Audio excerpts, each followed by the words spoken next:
This meeting of the Senate Judiciary Committee will come to order. I thank all those in attendance. I want to preface my remarks by saying that I've been in Congress for a few years. Senator Graham has as well. If you do not believe this is an idea whose time has come, take a look at the turnout here. Today, the Senate Judiciary Committee will continue its work on an issue on the mind of most American families: how to keep our kids safe from sexual exploitation and harm in the internet age. Online child sexual exploitation includes the use of online platforms to target and groom children, and the production and endless distribution of child sexual abuse material, CSAM, which can haunt victims for their entire lives and in some cases take their lives. Everyone here will agree this conduct is abhorrent. I'd like to turn to a brief video to hear directly from the victims, the survivors, about the impact these crimes have had on them.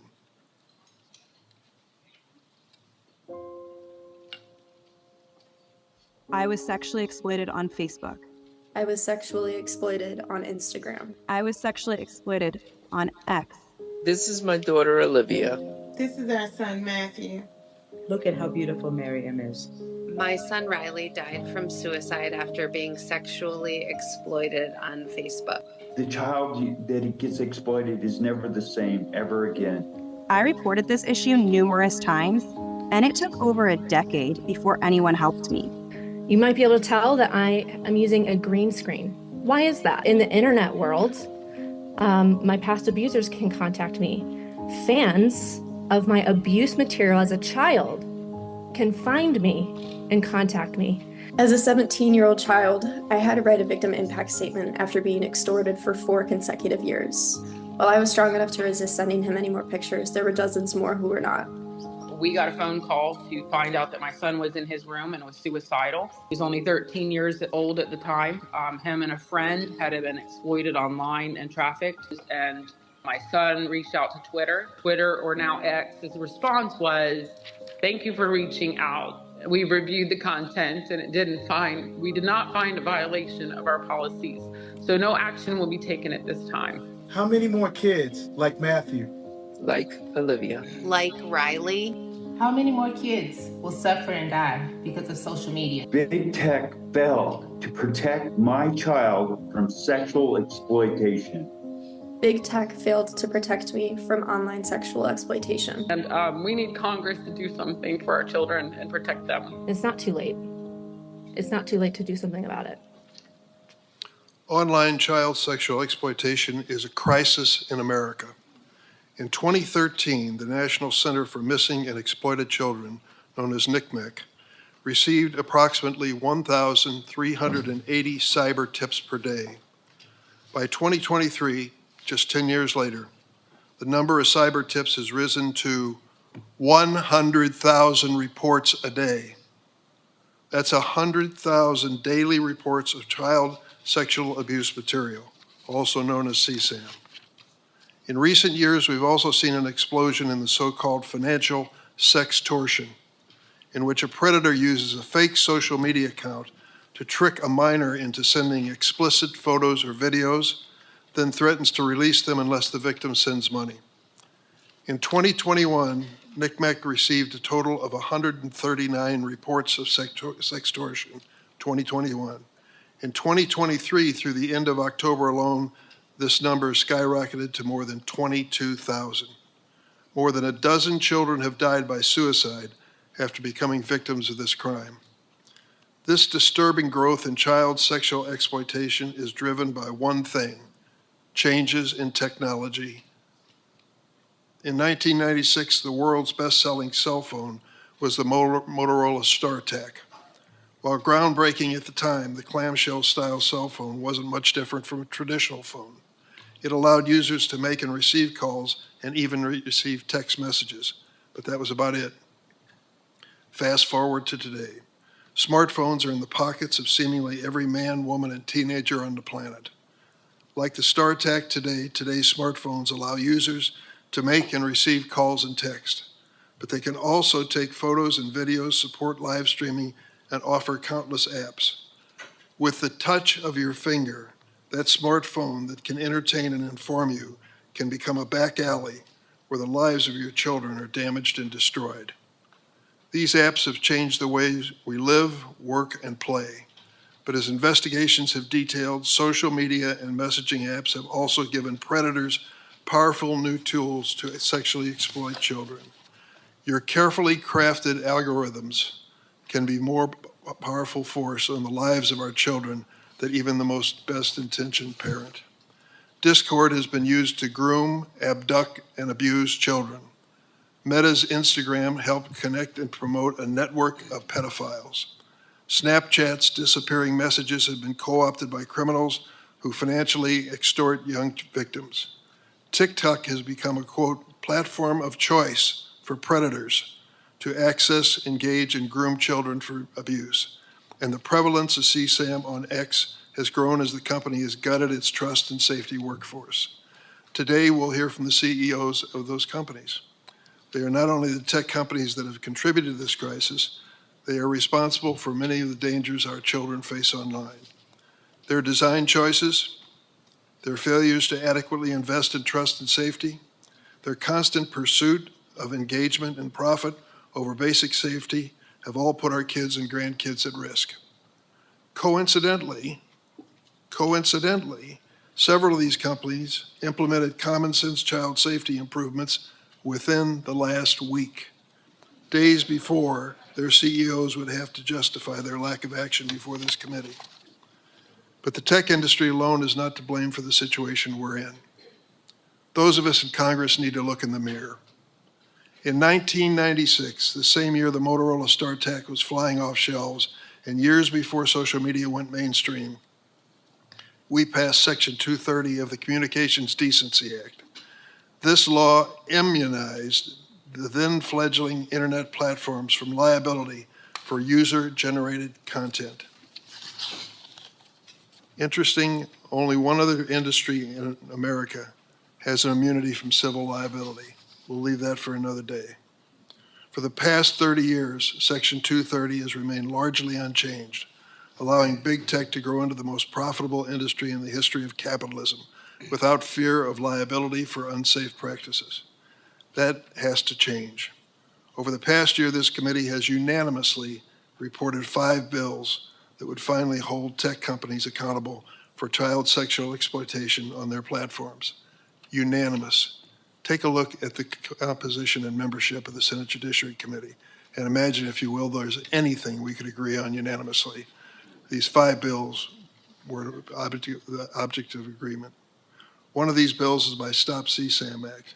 Critically, it would let victims sue online providers that promote or aid and abet online child sexual exploitation or that host or store CSAM. This stand against online child sexual exploitation is bipartisan and absolutely necessary. Let this hearing be a call to action that we need to get kids' online safety legislation to the President's desk. I now turn to the ranking member, Senator Graham.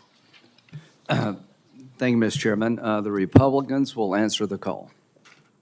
All of us, every one of us, is ready to work with you and our Democratic colleagues on this committee to prove to the American people, while Washington is certainly broken, there's a ray of hope, and it is here. It lies with your children. After years of working on this issue with you and others, I've come to conclude the following. Social media companies, as they are currently designed and operate, are dangerous products. They're destroying lives, threatening democracy itself. These companies must be reined in, or the worst is yet to come. Gavin Guffey is a Republican representative from South Carolina in the Rock Hill area. To all the victims who came and showed us photos of your loved ones, don't quit. It's working. You're making a difference. Through you, we'll get to where we need to go so other people won't have to show a photo of their family. The damage to your family's been done. Hopefully we can take your pain and turn it into something positive so nobody else has to hold up a sign. Gavin's son got online with Instagram and was tricked by a group in Nigeria that put up a young lady posing to be his girlfriend, and as things go at that stage in life, he gave her some photos, compromising sexual photos, and it turned out that she was part of a extortion group in Nigeria. They threatened the young man that if you don't give us money, we're going to expose these photos. He gave them money, but it wasn't enough. They kept threatening, and he killed himself. They threatened Mr. Guffey and a son. These are bastards by any known definition. Mr. Zuckerberg, you and the companies before us, I know you don't mean it to be so, but you have blood on your hands. You have a product. You have a product that's killing people. When we had cigarettes killing people, we did something about it, maybe not enough. You're going to talk about guns, we have the ATF. Nothing here. There's not a damn thing anybody can do about it. You can't be sued. Now, Senator Blumenthal and Blackburn, who've been like the dynamic duo here, have found emails from your company where they warned you about this stuff, and you decided not to hire 45 people that could do a better job of policing this. So the bottom line is you can't be sued. You should be. And these emails would be great for punitive damages. But the courtroom's closed to every American abused by all the companies in front of me. Of all the people in America we could give blanket liability protection to, this would be the last group I would pick. It is now time to repeal Section 230. This committee is made up of ideologically most different people you could find. We've come together through your leadership, Mr. Chairman, to pass 5 bills to deal with the problem of exploitation of children. I'll talk about them in depth in a little bit. The bottom line is all these bills have met the same fate. They go nowhere. They leave the committee and they die. Now, there's another approach. What do you do with dangerous products? You either allow lawsuits, you have statutory protections to protect consumers, or you have a commission of sorts to regulate the industry in question, to take your license away if you have a license, to fine you. None of that exists here. We live in America in 2024 where there is no regulatory body dealing with the most profitable, biggest companies in the history of the world. They can't be sued, and there's not one law on the book that's meaningful protecting the American consumer. Other than that, we're in a good spot. So here's what I think is going to happen. I think after this hearing today, we're going to put a lot of pressure on our colleagues, leadership of the Republican Democratic Senate, to let these bills get to the floor and vote. And I'm going to go down, starting in a couple of weeks, make unanimous consent request to do CSAM, do the Earn It Act, do your bill, do all the bills, and you can be famous, come and object. I'm going to give you a chance to be famous. Now, Elizabeth Warren and Lindsey Graham have almost nothing in common. I promised her I would say that publicly. The only thing worse than me doing a bill with Elizabeth Warren is her doing a bill with me. We have sort of parked that because Elizabeth and I see an abuse here that needs to be dealt with. Senator Durbin and I have different political philosophies, but I appreciate what you've done on this committee. You've been a great partner. To all of my Democratic colleagues, thank you very, very much. To my Republican colleagues, thank you all very, very much. Save the applause for when we get a result. It's all talk right now. But there'll come a day, if we keep pressing, to get the right answer for the American people. What is that answer? Accountability. Now, these products have an upside. You've enriched our lives in many ways. Mr. Zuckerberg, you created a product I use. The idea, I think, when you first came up with this, be able to talk to your friends and your family and pass on your life, to be able to have a place where you could talk to your friends and family about good things going on in life. And I use it. We all use it. There's an upside to everything here, but the dark side hasn't been dealt with. It's now time to deal with the dark side because people have taken your idea and they've turned it into a nightmare for the American people. They've turned it into a nightmare for the world at large. TikTok, We had a great discussion about how maybe Larry Ellison through Oracle can protect American data from Chinese communist influence. But TikTok, your representative in Israel quit the company because TikTok is being used in a way to basically destroy the Jewish state. This is not just about individuals. I worry that in 2024, our democracy will be attacked again through these platforms by foreign actors. We're exposed, and AI is just starting. So to my colleagues, we're here for a reason. This committee has a history of being tough, but also doing things that need to be done.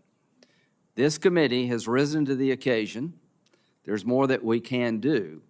But to the members of this committee, let's insist that our colleagues rise to the occasion also. Let's make sure that in the 118th Congress, we have votes that would fix this problem. All you can do is cast your vote at the end of the day, but you can urge the system to require others to cast their vote. Mr. Chairman, I will continue to work with you and everybody on this committee to have a day of reckoning on the floor of the United States Senate. Thank you. Thank you, Senator Graham. Today we welcome 5 witnesses whom I'll introduce now. Jason Citron, the CEO of Discord Incorporated. Mark Zuckerberg, the founder and CEO of Meta. Evan Spiegel, the co-founder and CEO of Snap Incorporated. Shou Chu, the CEO of TikTok. And Linda Yaccarino, the CEO of X Corporation, formerly known as Twitter. I will note for the record that Mr. Zuckerberg and Mr. Chu are appearing voluntarily. I am disappointed that our other witnesses did not offer that same degree of cooperation. Mr. Citron, Mr. Spiegel, and Ms. Yaccarino are here pursuant to subpoenas. And Mr. Citron only accepted service of his subpoena after U.S. Marshals were sent to Discord's headquarters at taxpayers' expense. I hope this is not a sign of your commitment or lack of commitment to addressing the serious issue before us.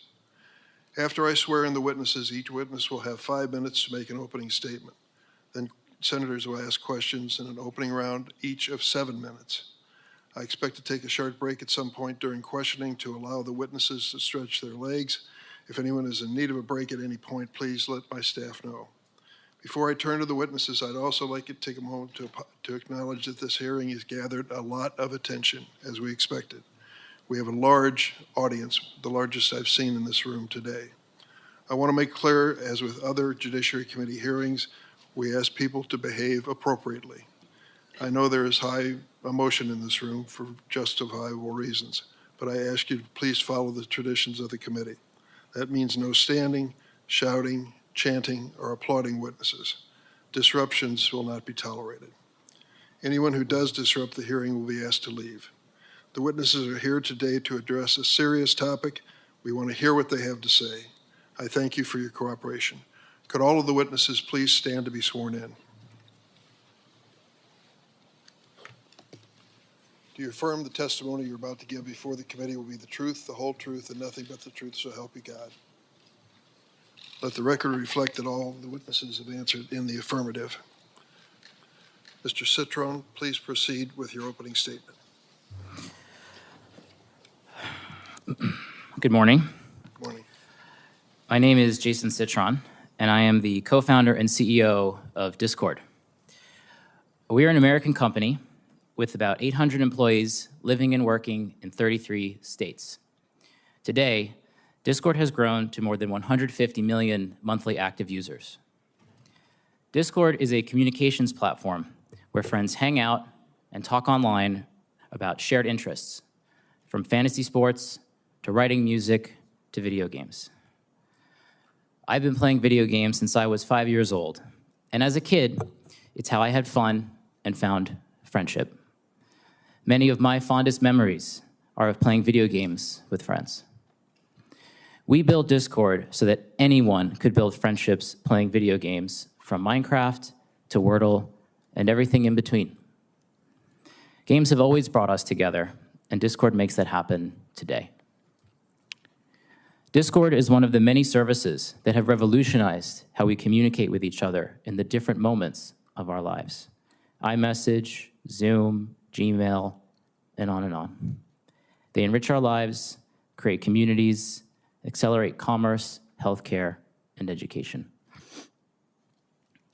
Just like with all technology and tools, there are people who exploit and abuse our platforms for immoral and illegal purposes.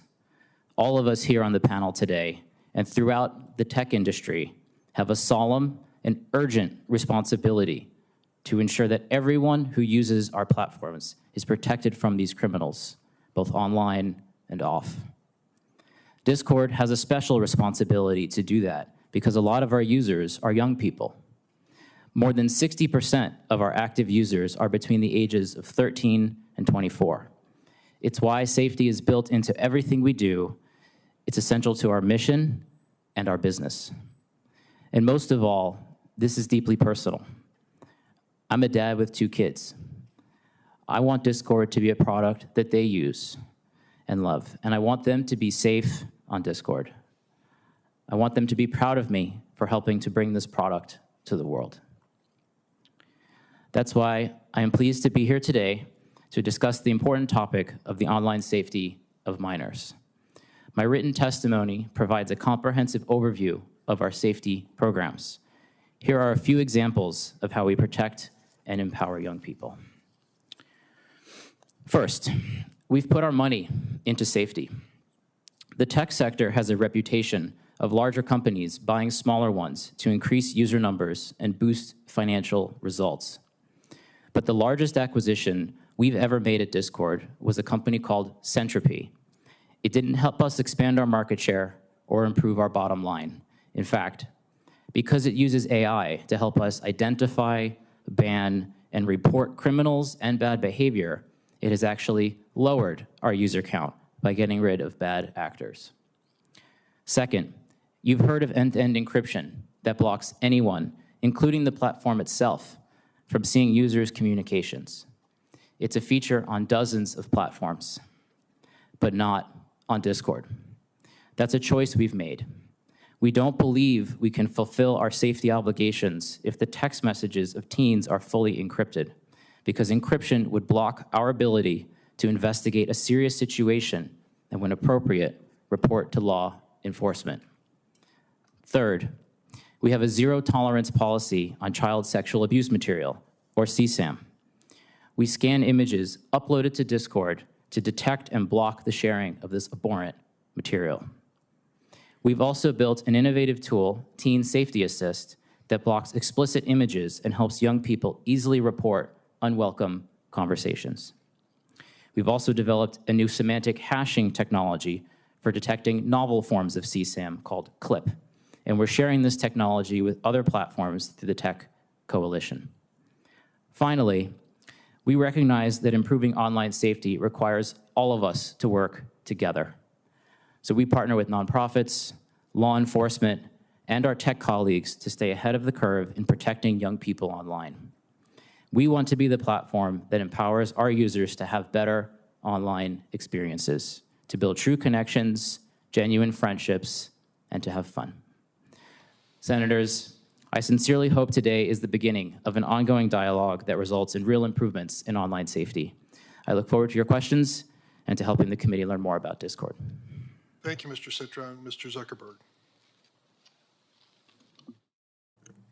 Chairman Durbin, Ranking Member Graham, and members of the committee. Every day, teens and young people do amazing things on our services. They use our apps to create new things, express themselves, explore the world around them, and feel more connected to the people they care about. Overall, teens tell us that this is a positive part of their lives. But some face challenges online, so we work hard to provide parents and teens support and controls to reduce potential harms. Being a parent is one of the hardest jobs in the world. Technology gives us new ways to communicate with our kids and feel connected to their lives, but it can also make parenting more complicated. And it's important to me that our services are positive for everyone who uses them. We are on the side of parents everywhere working hard to raise their kids. Over the last 8 years, we've built more than 30 different tools, resources, and features that parents can set time limits for their teens using our apps, see who they're following, or if they report someone for bullying. For teens, we've added nudges that remind them when they've been using Instagram for a while or if it's getting late and they should go to sleep. as well as ways to hide words or people without those people finding out. We put special restrictions on teen accounts on Instagram. By default, accounts for under 16s are set to private, have the most restrictive content settings, and can't be messaged by adults that they don't follow or people they aren't connected to. With so much of our lives spent on mobile devices and social media, it's important to look into the effects on teen mental health and well-being. I take this very seriously. Mental health is a complex issue, and the existing body of scientific work has not shown a causal link between using social media and young people having worse mental health outcomes. A recent National Academies of Science report evaluated over 300 studies and found that research, quote, did not support the conclusion that social media causes changes in adolescent mental health at the population level, end quote.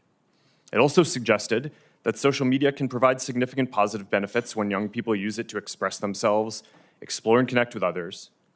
Still, we're going to continue to monitor the research and use it to inform our roadmap.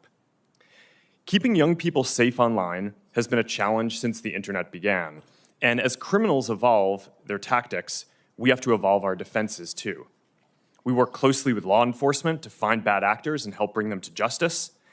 But the difficult reality is that no matter how much we invest or how effective our tools are, there's always more to learn and more improvements to make. But we remain ready to work with members of this committee, industry, and parents to make the internet safer for everyone. I'm proud of the work that our teams do to improve online child safety on our services and across the entire internet. We have around 40,000 people overall working on safety and security, and we've invested more than $20 billion in this since 2016, including around $5 billion in the last year alone. We have many teams dedicated to child safety and teen well-being, and we lead the industry in a lot of the areas that we're discussing today. We build technology to tackle the worst online risks and share it to help our whole industry get better, like Project Lantern, which helps companies share data about people who break child safety rules, and we're founding members of Take It Down, a platform which helps young people prevent their nude images from being spread online. We also go beyond legal requirements and use sophisticated technology to proactively discover abusive material. And as a result, we find and report more inappropriate content than anyone else in the industry. As the National Center for Missing and Exploited Children put it this week, Meta goes, quote, above and beyond to make sure that there are no portions of their network where this type of activity occurs, end quote. I hope we can have a substantive discussion today that drives improvements across the industry, including legislation that delivers what parents say they want, a clear system for age verification and control over what apps their kids are using.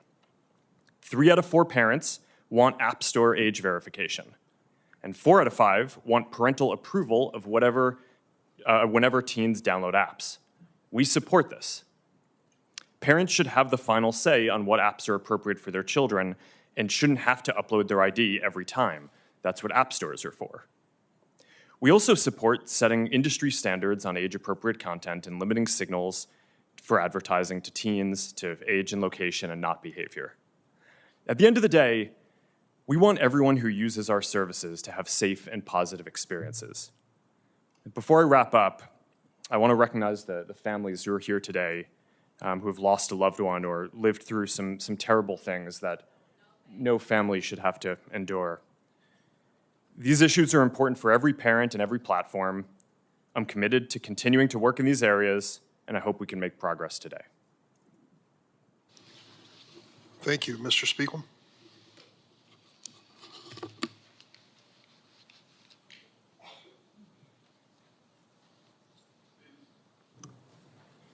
Chairman Durbin, Ranking Member Graham, and members of the committee, thank you for convening this hearing and for moving forward important legislation to protect children online. I'm Evan Spiegel, the co-founder and CEO of Snap. We created Snapchat, an online service that is used by more than 800 million people worldwide to communicate with their friends and family. I know that many of you have been working to protect children online since before Snapchat was created, and we are grateful for your long-term dedication to this cause and your willingness to work together to help keep our community safe. I want to acknowledge the survivors of online harms and the families who are here today who have suffered the loss of a loved one. Words cannot begin to express the profound sorrow I feel that a service we designed to bring people happiness and joy has been abused to cause harm. I want to be clear that we understand our responsibility to keep our community safe. I also want to recognize the many families who have worked to raise awareness on these issues, pushed for change, and collaborated with lawmakers on important legislation like the Cooper-Davis Act, which can help save lives. I started building Snapchat with my co-founder Bobby Murphy when I was 20 years old. We designed Snapchat to solve some of the problems that we experienced online when we were teenagers. We didn't have an alternative to social media. That meant pictures shared online were permanent, public, and subject to popularity metrics. It didn't feel very good. We built Snapchat differently because we wanted a new way to communicate with our friends that was fast, fun, and private. A picture is worth 1,000 words, so people communicate with images and videos on Snapchat. We don't have public likes or comments when you share your story with friends. Snapchat is private by default, meaning that people need to opt in to add friends and choose who can contact them. When we built Snapchat, we chose to have the images and videos sent through our service delete by default. Unlike prior generations who've enjoyed the privacy afforded by phone calls, which aren't recorded, our generation has benefited from the ability to share moments through Snapchat that may not be picture perfect, but instead convey emotion without permanence. Even though Snapchat messages are deleted by default, we let everyone know that images and videos can be saved by the recipient. When we take action on illegal or potentially harmful content, we also retain the evidence for an extended period, which allows us to support law enforcement and hold criminals accountable. To help prevent the spread of harmful content on Snapchat, we approve the content that is recommended on our service using a combination of automated processes and human review. We apply our content rules consistently and fairly across all accounts. We run samples of our enforcement actions through quality assurance to verify that we're getting it right. We also proactively scan for known child sexual abuse material, drug-related content, and other types of harmful content, remove that content, deactivate and device block offending accounts, preserve the evidence for law enforcement, and report certain content to the relevant authorities for further action. Last year, we made 690,000 reports to the National Center for Missing and Exploited Children, leading to more than 1,000 arrests. We also removed 2.2 million pieces of drug-related content and blocked 705,000 associated accounts. Even with our strict privacy settings, content moderation efforts, proactive detection, and law enforcement collaboration, bad things can still happen when people use online services. That's why we believe that people under the age of 13 are not ready to communicate on Snapchat. We strongly encourage parents to use the device-level parental controls on iPhone and Android.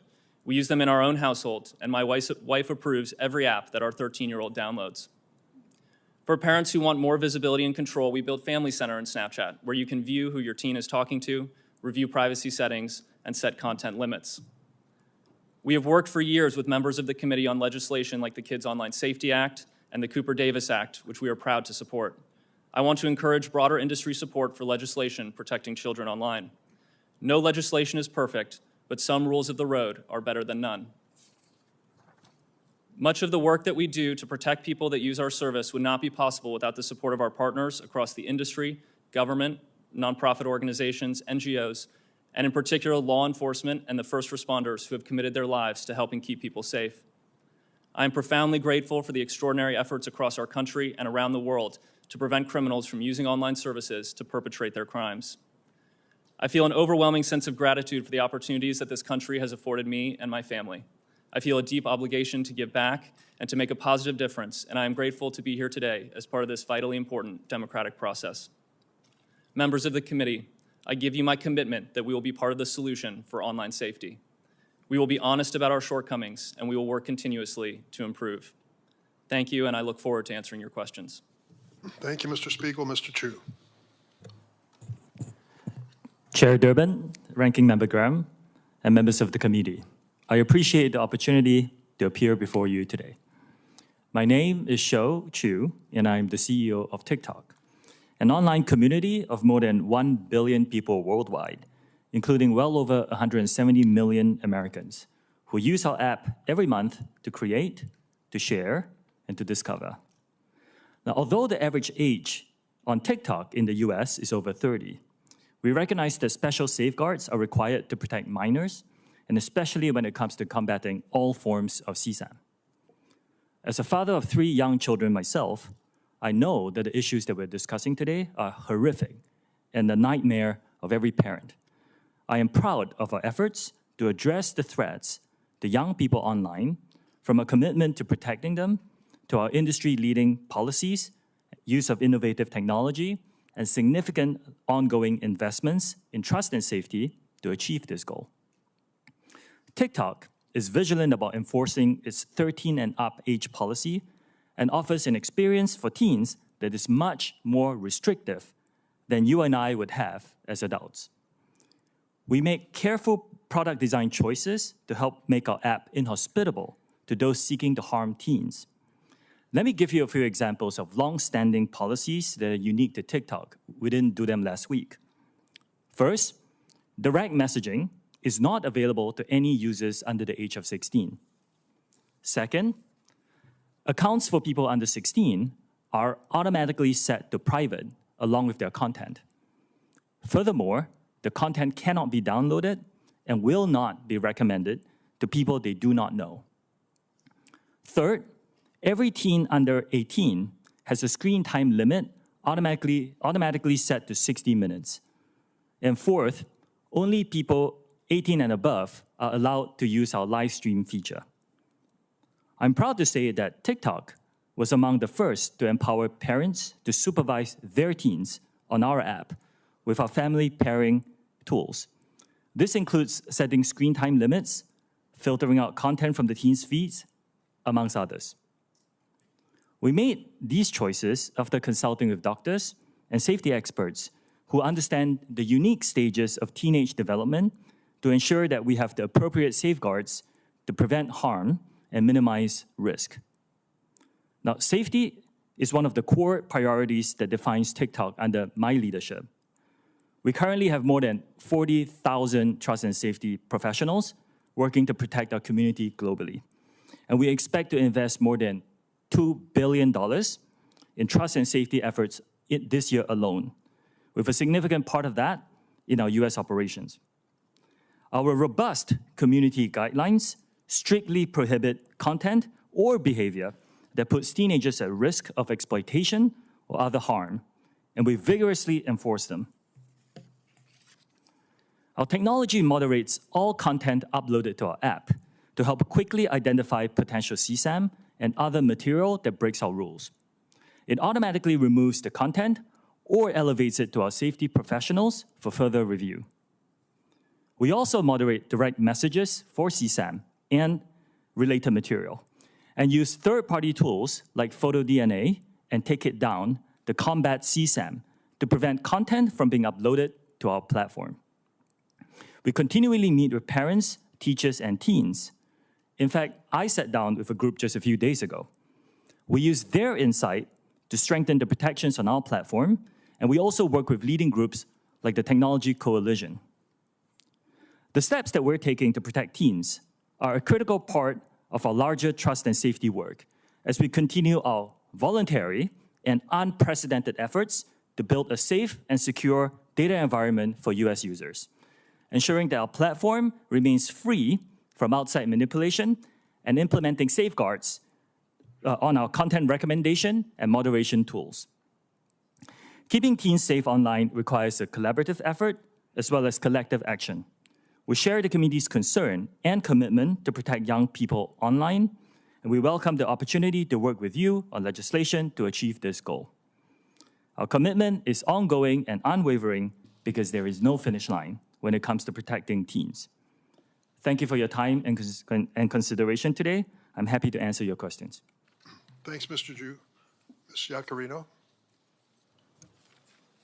Chairman Durbin, Ranking Member Graham, and esteemed members of the committee, thank you for the opportunity to discuss X's work in protecting. Ms. Yaccarino, could you check if your microphone is on? My talk button is on? And you might drop. How is that? Okay, Better. maybe Thank you very much. Adjust my chair. Apologies. Start over. Chairman Durbin, Ranking Member Graham, and esteemed members of the committee, thank you for the opportunity to discuss X's work to protect the safety of minors online. Today's hearing is titled A Crisis, which calls for immediate action. As a mother, this is personal, and I share the sense of urgency. X is an entirely new company, an indispensable platform for the world and for democracy. You have my personal commitment that X will be active and a part of this solution. While I joined X only in June of 2023, I bring a history of working together with governments, advocates, and NGOs to harness the power of media to protect people. Before I joined, I was struck by the leadership steps this new company was taking to protect children.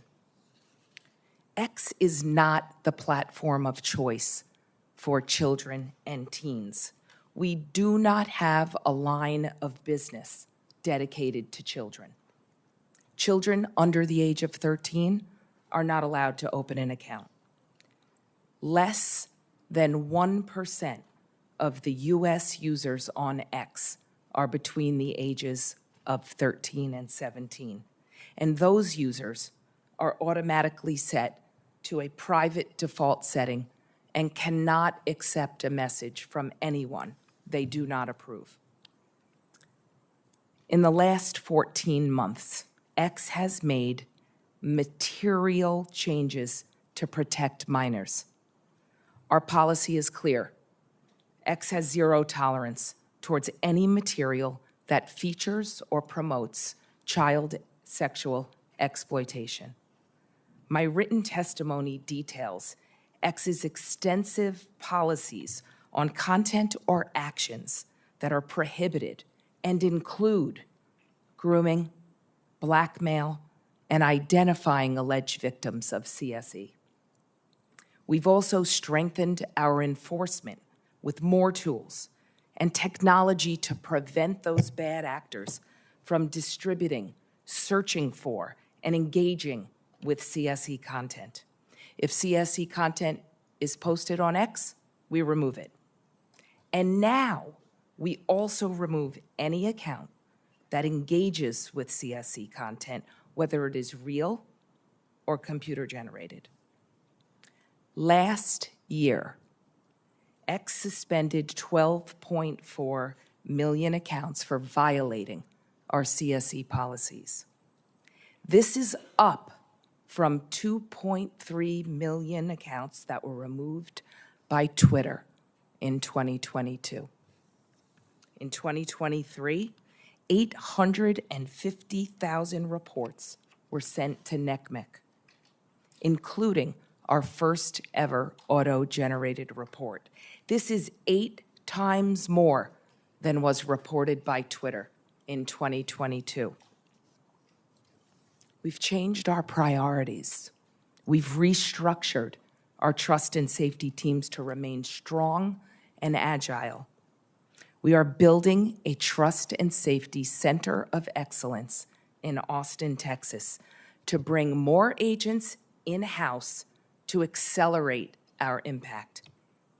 We're applying to the Technology Coalition's Project Lantern to make further industry-wide progress and impact. We've also opened up our algorithms for increased transparency. We want America to lead in this solution. X commends the Senate for passing the REPORT Act, and we support the SHIELD Act.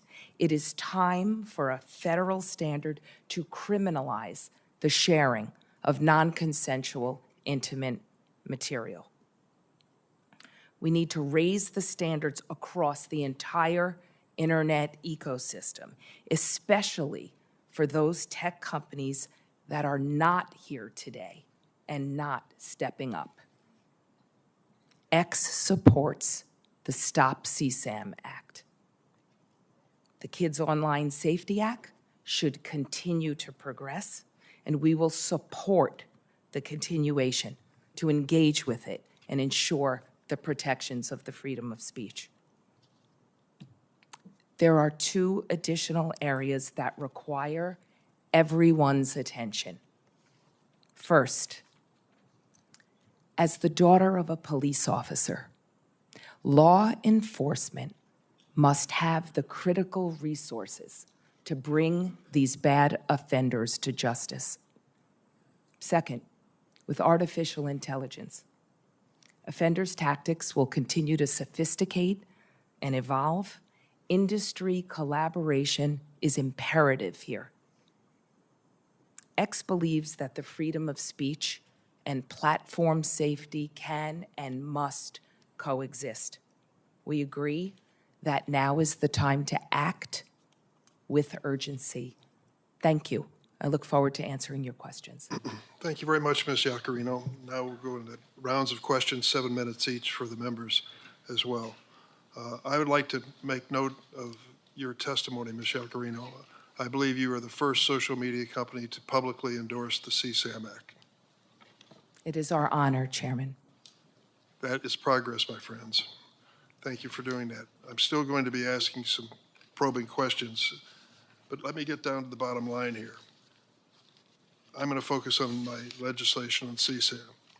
What it says is civil liability if you intentionally or knowingly host or store child sexual abuse materials or make child sex abuse materials available.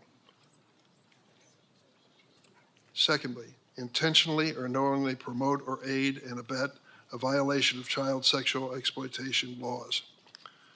Is there anyone here who believes you should not be held civilly liable for that type of conduct? Mr. Citron? Good morning, Chair. We very much believe that this content is disgusting and that there are many things about the Stop CSAM bill that I think are very encouraging, and we very much support adding more resources for the cyber tip line and modernizing that along with giving more resources to NECMEC. I'd be very open to having conversations with you and your team to talk through the details of the bill some more. I sure would like to do that, because if you intentionally or knowingly host or store CSAM, I think you ought to at least be civilly liable. I can't imagine anyone who would disagree with that. Yeah, it's disgusting content. It certainly is. That's why we need you supporting this legislation. Mr. Spiegel, I want to tell you, I listened closely to your testimony here, and it's never been a secret that Snapchat is used to send sexually explicit images.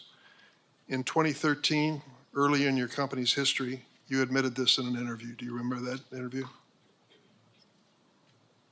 Senator, I don't recall the specific interview. You said that when you were first trying to get people on the app, you would, quote, go up to the people and be like, hey, you should try this application. You can send disappearing photos. And they would say, oh, for sexting? Do you remember that interview? Senator, when we first created the application, it was actually called Pickaboo, and the idea was around disappearing images. The feedback we received from people using the app is that they were actually using it to communicate. So we changed the name of the application to Snapchat, and we found that people were using it to talk visually. As early as 2017, law enforcement identified Snapchat as the pedophile's go-to sexual exploitation tool. The case of a 12-year-old girl identified in court only as LW shows the danger.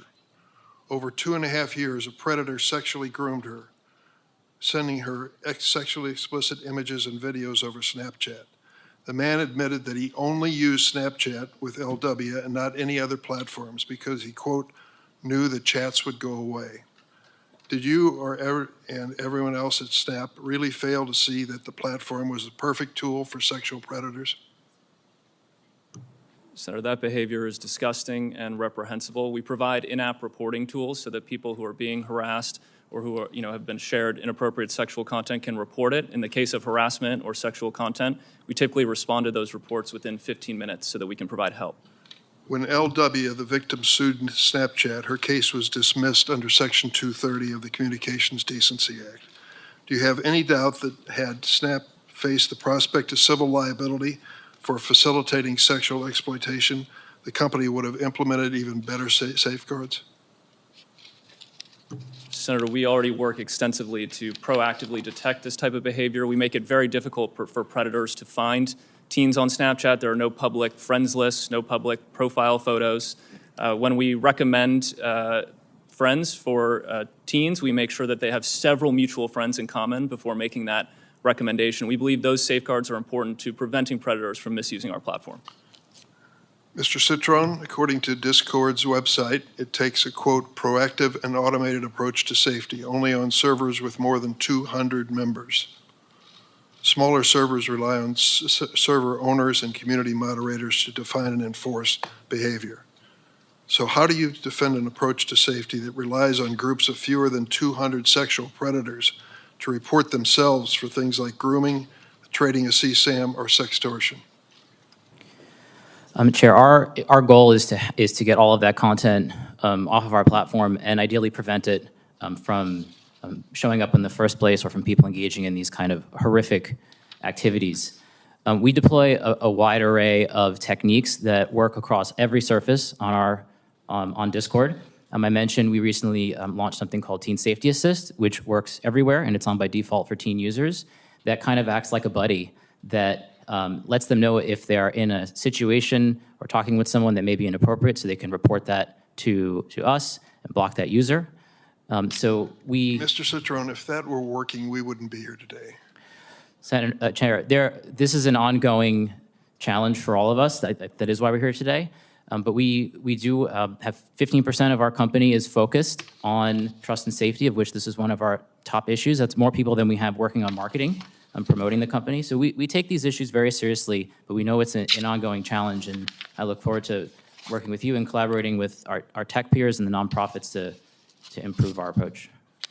I certainly hope so. Mr. Chu, your organization and business is one of the more popular ones among children. Can you explain to us what you are doing particularly and whether you have seen any evidence of CSAM in your business? Yes, Senator. We have a strong commitment to invest in trust and safety. And as I said in my opening statement, I intend to invest more than $2 billion in trust and safety this year alone. We have 40,000 safety professionals working on this topic. We have built a specialized child safety team to help us identify specialized issues, horrific issues like material like the ones you have mentioned. If we identify any on our platform and we proactively do detection, we will remove it and we will report them to NCMEC and other authorities.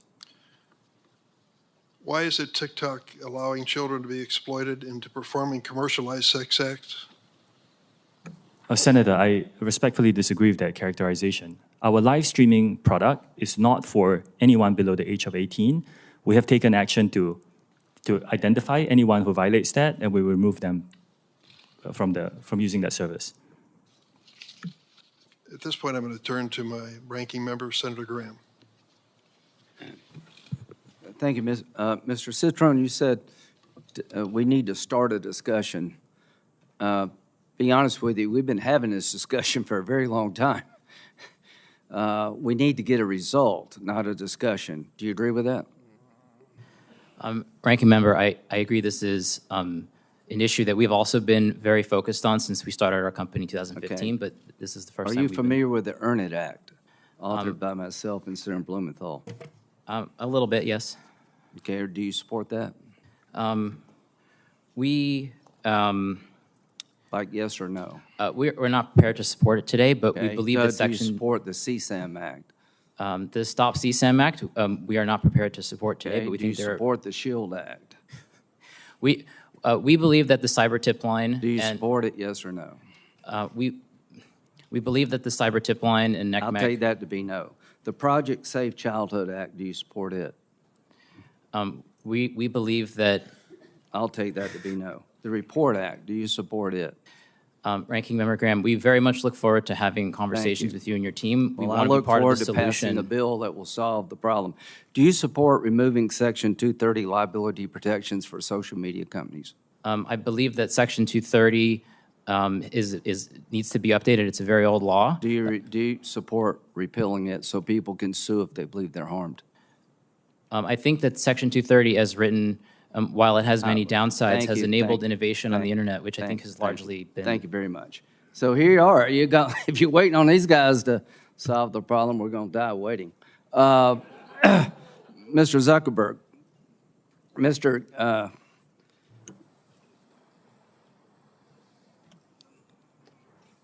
Try to be respectful here. The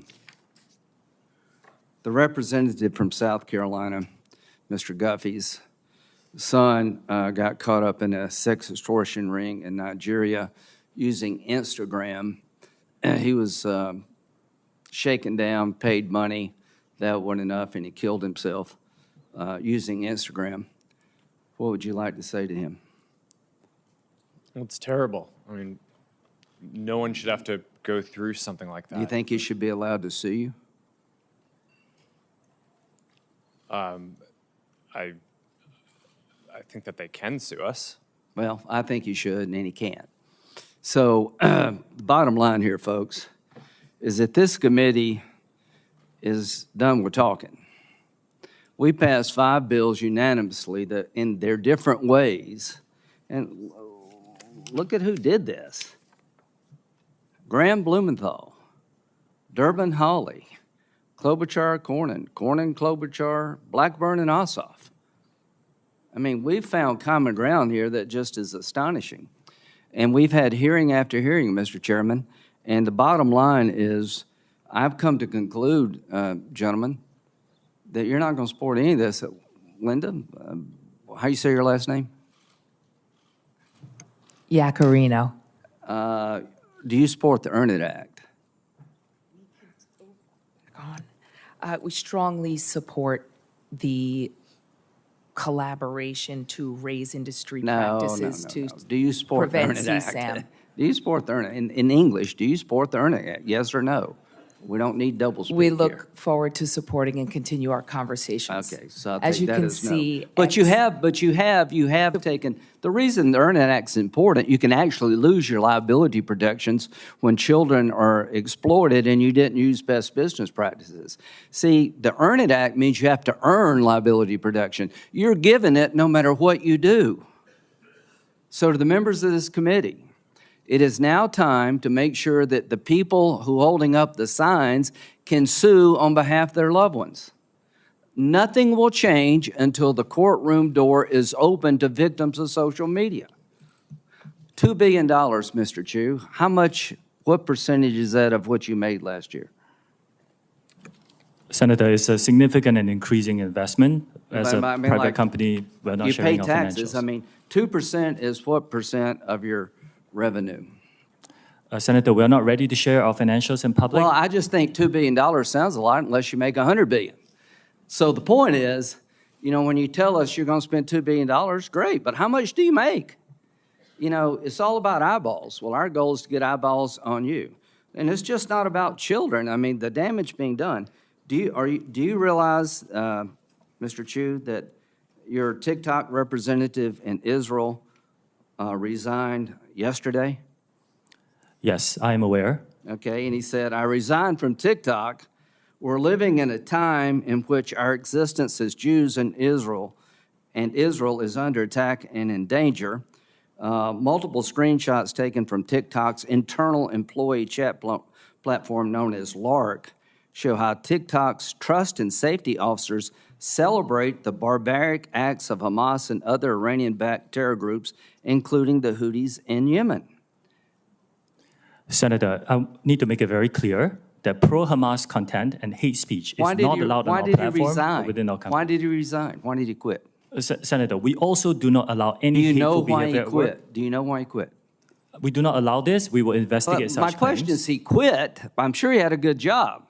He gave up a good job because he thinks your platform is being used to help people who want to destroy the Jewish state. And I'm not saying you want that.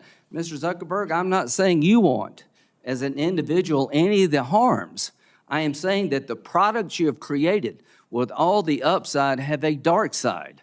Mr. Citron, I am tired of talking. I'm tired of having discussions. We all know the answer here. And here's the ultimate answer. Stand behind your product. Go to the American courtroom and defend your practices. Open up the courthouse door. Until you do that, nothing will change. Until these people can be sued for the damage they're doing, it is all talk. I'm a Republican who believes in free enterprise, but I also believe that every American who's been wronged has to have somebody to go to complain. There's no commission to go to that can punish you. There's not one law in the book because you oppose everything we do, and you can't be sued. That has to stop, folks. How do you expect the people in the audience to believe that we're going to help their families if we don't have some system or a combination of systems to hold these people accountable? Because for all the upside, the dark side is too great to live with. We do not need to live this way as Americans. Thank you, Senator Graham. Senator Klobuchar is next. She's been quite a leader on the subject for quite a long time on the SHIELD Act and with Senator Cornyn on the revenge porn legislation. Senator Klobuchar. Thank you very much, Chairman Durbin, and thank you, Ranking Member Graham, for those words. I couldn't agree more. For too long, we have been seeing the social media companies turn a blind eye when kids have joined these platforms in record numbers. They have used algorithms that push harmful content because that content got popular. They provided a venue, maybe not knowingly at first, but for dealers to sell deadly drugs like fentanyl. Our own head of our Drug Enforcement Administration has said they've basically been captured by the cartels in Mexico and in China. So I strongly support, first of all, the Stop CSAM bill. I agree with Senator Graham that nothing is going to change unless we open up the courtroom doors. I think the time for all of this immunity is done because I think money talks even stronger than we talk up here. 2 of the 5 bills, as noted, are my bills with Senator Cornyn. One has actually passed through the Senate, but is waiting action in the House. But the other one is the SHIELD Act, and I do support, appreciate the support of that bill. This is about revenge porn. The FBI director testified before this committee. There's been over 20 suicides of kids attributed to online revenge porn in just the last year.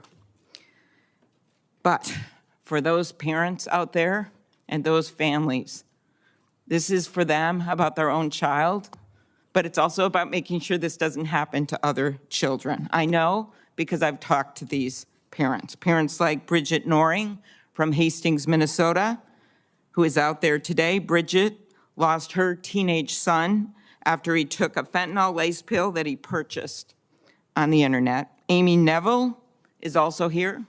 Platform got the pill. Amy Neville is also here.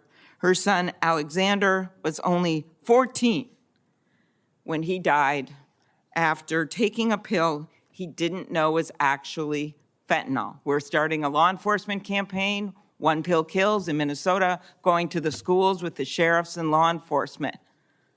But the way to stop it is, yes, at the border and at the points of entry, but we know that 30% some of the people that are getting the fentanyl are getting it off the platforms. Meanwhile, social media platforms generated $11 billion in revenue in 2022 from advertising directed at children and teenagers, including nearly $2 billion in ad profits derived from users age 12 and under. When a Boeing plane lost a door in mid-flight several weeks ago, nobody questioned the decision to ground a fleet of over 700 planes. So why aren't we taking the same type of decisive action on the danger of these platforms when we know these kids are dying? We have bills that have passed through this incredibly diverse committee when it comes to our political views, that have passed through this committee, and they should go to the floor. We should do something finally about liability, and then we should turn to some of the other issues that a number of us have worked on when it comes to the charges for app stores and when it comes to some of the monopoly behavior and the self-preferencing. But I'm going to stick with this today. Facts. 1/3 of fentanyl cases investigated over 5 months had direct ties to social media. That's from the DEA. Facts. Between 2012 and 2022, cyber tip line reports of online child sexual exploitation increased from 415,000 to more than 32 million. And as I noted, at least 20 victims committed suicide in sextortation cases. So I'm going to start with that, with you, Mr. Citron. My bill with Senator Cornyn, the SHIELD Act, includes a threat provision that would help protection and accountability for those that are threatened by these predators. Young kids get a picture, send it in, think they got a new girlfriend or a new boyfriend, ruins their life, or they think it's going to be ruined, and they kill themselves. So could you tell me why you're not supporting the SHIELD Act? Senator, we think it's very important that teens have a safe experience on our platforms. I think that the portion to strengthen law enforcement's ability to investigate crimes against children and hold bad actors accountable is So are you incredible. holding open that you may support it? We very much would like to have conversations with you. We're open to discussing further. And we do welcome legislation and regulation. This is a very important issue for our country, and we've been prioritizing safety for teens. Thank you. I'm much more interested in if you support it, because there's been so much talk at these hearings and popcorn throwing and the like, and I just want to get this stuff done. I'm so tired of this. It's been 28 years, since the internet. We haven't passed any of these bills because everyone's double talk. It's time to actually pass them. And the reason they haven't passed is because of the power of your company. So let's be really, really clear about that. So what you say matters. Your words matter. Mr. Chu, I'm a co-sponsor of Chair Durbin's Stop CSAM Act of 2023, along with Senator Hawley, who's the lead Republican, I believe, which, among other things, empowers victims by making it easier for them to ask tech companies to remove the material and related imagery from their platforms. Why would you not support this bill? Senator, we largely support it. I think the spirit of it is very aligned with what we want to do. There are questions about implementation that I think companies like us and some other groups have, and we look forward to asking those. And of course, if this legislation is law, we will comply. Mr. Spiegel, I know we talked ahead of time. I do appreciate your company's support for the Cooper-Davis Act, which will finally, it's a bill with Senator Shaheen and Marshall, which will allow law enforcement to do more when it comes to fentanyl. I think you know what a problem this is. Devin Noring, teenager from Hastings, I mentioned his mom here, suffered dental pain and migraines, so he bought what he thought was a Percocet over Snap, but instead he bought a counterfeit drug laced with a lethal dose of fentanyl. As his mom, who's here with us today, said, all of the hopes and dreams we as parents had for Devin were erased in the blink of an eye, and no mom should have to bury their kid. Talk about why you support the Cooper-Davis Act. Senator, thank you. We strongly support the Cooper-Davis Act, and we believe it will help DEA go after the cartels and get more dealers off the streets to save more lives. Okay. Are there others that support that bill on this? No. Okay. Mr. Zuckerberg, in 2021, the Wall Street Journal reported on internal Meta research documents asking, why do we care about tweens? These were internal documents. I'm quoting the documents. And answering its own question by citing Meta internal emails. They are a valuable but untapped audience. At a commerce hearing, I'm also on that committee, I asked Meta's head of global safety why children aged 10 to 12 are so valuable to Meta. She responded, we do not knowingly attempt to recruit people who aren't old enough to use our apps. Well, when the 42 state attorneys general, Democrat and Republican, brought their case, they said this statement was inaccurate. Few examples. In 2021, she received an email, Ms. Davis, from Instagram's research director saying that Instagram is investing in experiencing targeting young age roughly 10 to 12. In a February 2021 instant message, one of your employees wrote that Meta is working to recruit Gen Alpha before they reach teenage years. A 2018 email that circulated inside Meta says that you were briefed that children under 13 will be critical for increasing the rate of acquisition when users turn 13. Explain that with what I heard at that testimony at the Commerce hearing, that they weren't being targeted. And I just ask again, as the other witnesses were asked, why your company does not support the Stop CSAM Act or the SHIELD Act. Sure, Senator, I'm happy to talk to both of those. We had discussions internally about whether we should build a kids version of Instagram, like the kids versions of YouTube and other services. We haven't actually moved forward with that, and we currently have no plans to do so. So I can't speak directly to the exact emails that you cited, but it sounds to me like they were deliberations around a project that people internally thought was important, and we didn't end up moving forward with. Okay, and the bills, what are you going to say about the two bills? Sure, so overall, I mean, my position on the bills is, I agree with the goal of all of them. There are most things that I agree with within them. There are specific things that I would probably do differently. We also have our own legislative proposal for what we think would be most effective in terms of helping the internet in the various companies give parents control over the experience. So I'm happy to go into the detail on any one of them, but ultimately, I mean, I think that this I think these parents will tell you that this stuff hasn't worked to just give parents control. They don't know what to do. It's very, very hard, and that's why we are coming up with other solutions that we think are much more helpful to law enforcement, but also this idea of finally getting something going on liability. Because I just believe with all the resources you have, that you actually would be able to do more than you're doing, or these parents would be sitting behind you right now in this Senate hearing room. Thank you, Senator Klobuchar. Can I speak to that? Or do you want me to come back later? Please, go ahead. I don't think that parents should have to upload an ID or prove that they're the parent of a child in every single app that their children use. I think the right place to do this, and a place where it would be actually very easy for it to work, is within the app stores themselves, where my understanding is Apple and Google already, or at least Apple, already requires parental consent when a child does a payment with an app. So it should be pretty trivial to pass a law that requires them to make it so that parents have control anytime a child downloads an app and offers consent of that. And the research that we've done shows that the vast majority of parents want that.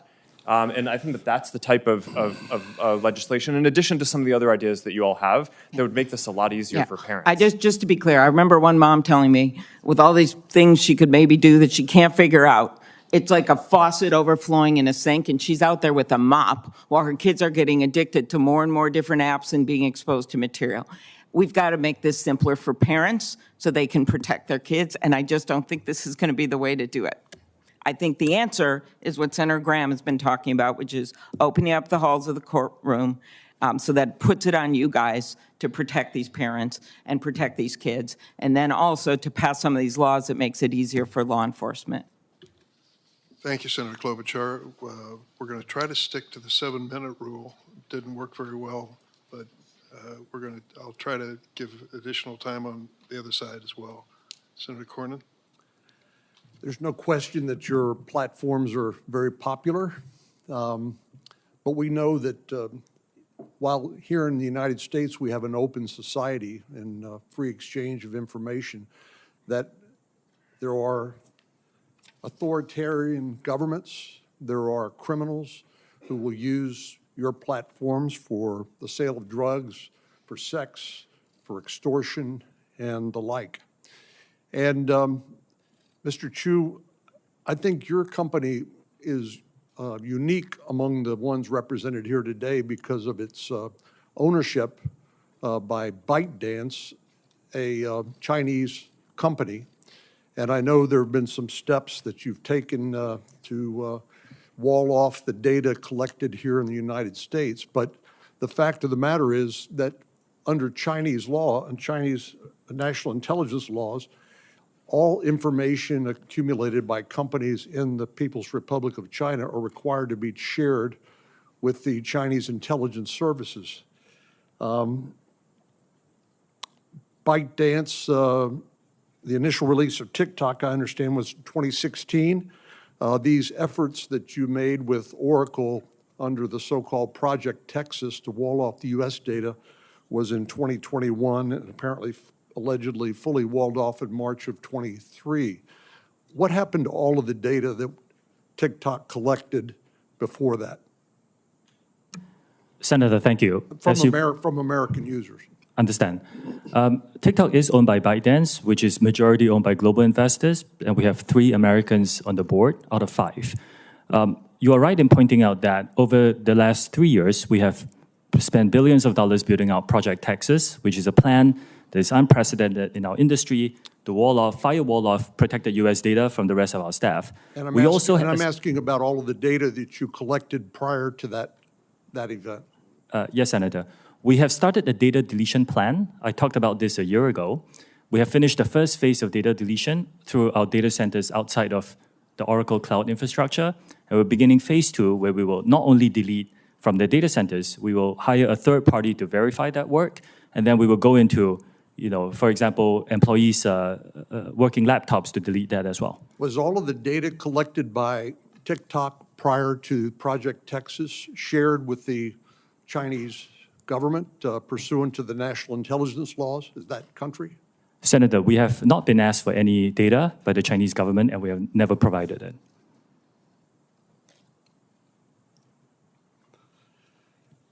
Your company is unique again among the ones represented here today because you're currently undergoing review by the Committee on Foreign Investment in the United States. Is that correct? Senator, yes, there are ongoing discussions, and a lot of our Project Texas work is informed by the discussions with many agencies under the CFIUS umbrella. Well, CFIUS is designed specifically to review foreign investments in the United States for national security risks, correct? Yes, I believe so. And your company is currently being reviewed by this interagency committee at the Treasury Department for potential national security risks. Senator, this review is on a acquisition of Musical.ly, which is an acquisition that was done many years ago. I mean, is this a casual conversation, or are you actually providing information to the Treasury Department about how your platform operates for evaluating a potential national security risk? Senator, it's been many years across 2 administrations and a lot of discussions around how our plans are, how our systems work. We have a lot of robust discussions about a lot of detail. 63% of teens, I understand, use TikTok. Does that sound about right? Senator, I cannot verify that. We know we are popular amongst many age groups. The average age in the US today for our user base is over 30, but we're aware we are popular. And you reside in Singapore with your family, correct? Yes, I reside in Singapore and I work here in the United States as well. And do your children have access to TikTok in Singapore? Senator, if they lived in the United States, I will give them access to our under 13 experience. My children are below the age of 13. My question is, in Singapore, do they have access to TikTok, or is that restricted by domestic law?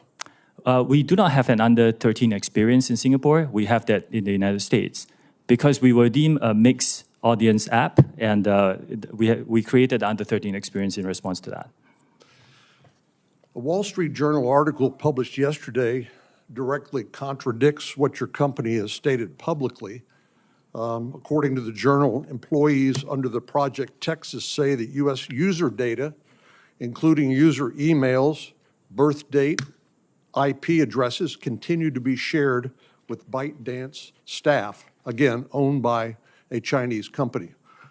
Do you dispute that? Yes, Senator. There are many things about that article that are inaccurate. Where it gets right is that this is a voluntary project that we built. We spent billions of dollars. There are thousands of employees involved, and it's very difficult because it's unprecedented. Why is it important that the data collected from U.S. users be stored in the United States? Senator, this was a project we built in response to some of the concerns that were raised by members of this committee and others. And that was because of concerns that the data that was stored in China could be accessed by the Chinese Communist Party according to the national intelligence laws, correct? Senator, we are not the only company that does business, that has Chinese employees, for example. We're not even the only company in this room that hires Chinese nationals. But in order to address some of these concerns, we have moved the data into the Oracle Cloud infrastructure. We built a 2,000-person team to oversee the management of the data based here. We walled it off from the rest of the organization. And then we open it up to third parties like Oracle, and we will onboard others to give them third-party validation. This is unprecedented access. I think we are unique in taking even more steps to protect user data in the United States. Well, you've disputed the Wall Street Journal story published yesterday. Are you going to conduct any sort of investigation to see whether there's any truth to the allegations made in the article, or are you just going to dismiss them outright? We're not going to dismiss them. So we have ongoing security inspections, not only by our own personnel, but also by third parties to ensure that the system is rigorous and robust. No system that any one of us can build is perfect. But what we need to do is to make sure that we are always improving it and testing it against bad people who may try to bypass it. And if anyone breaks our policies within our organization, we will take disciplinary action against them. Thanks, Senator Cornyn. Senator Coons. Thank you, Chairman Durbin. First, I'd like to start by thanking all the families that are here today, all the parents who are here because of a child they have lost, all the families that are here because you want us to see you and to know your concern. You have contacted each of us in our offices expressing your grief, your loss, your passion, and your concern. And the audience that is watching can't see this. They can see you, the witnesses from the companies, but this room is packed as far as the eye can see. And when this hearing began, many of you picked up and held pictures of your beloved and lost children. I benefit from and participate in social media, as do many members of the committee and our nation and our world. There are now a majority of people on Earth participating in and in many ways benefiting from one of the platforms you have launched or you lead or you represent. And we have to recognize there are some real positives to social media. It has transformed modern life, but it has also had huge impacts on families, on children, on nations. And there's a whole series of bills championed by members of this committee that tries to deal with the trafficking in illicit drugs, the trafficking in illicit child sexual material, the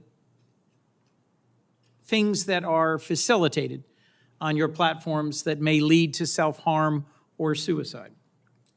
So we've heard from several of the leaders on this committee, the chair and ranking and very talented and experienced senators. The frame that we are looking at this is consumer protection.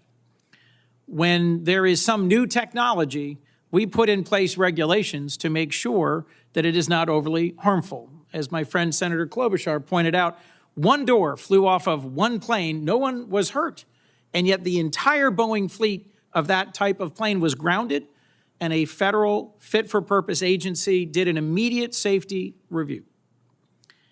I'm going to point not to the other pieces of legislation that I think are urgent that we take up and pass, but to the core question of transparency. If you're a company manufacturing a product that is allegedly addictive and harmful, one of the first things we look to is safety information. We try to give our constituents, our consumers, warnings, labels that help them understand what are the consequences of this product and how to use it safely or not. As you've heard pointedly from some of my colleagues, if you sell an addictive, defective, harmful product in this country in violation of regulations and warnings, you get sued. And what is distinct about platforms as an industry is most of the families who are here because there were not sufficient warnings and they cannot effectively sue you. So let me dig in for a moment if I can, because each of your companies voluntarily discloses information about the content and the safety investments you make and the actions you take. There was a question pressed, I think it was by Senator Graham earlier, about TikTok. I believe, Mr. Chu, you said invest $2 billion in safety. My background memo said your global revenue is $85 billion. Mr. Zuckerberg, my background memo says you're investing $5 billion in safety in Meta, and your annual revenue is on the order of $116 billion.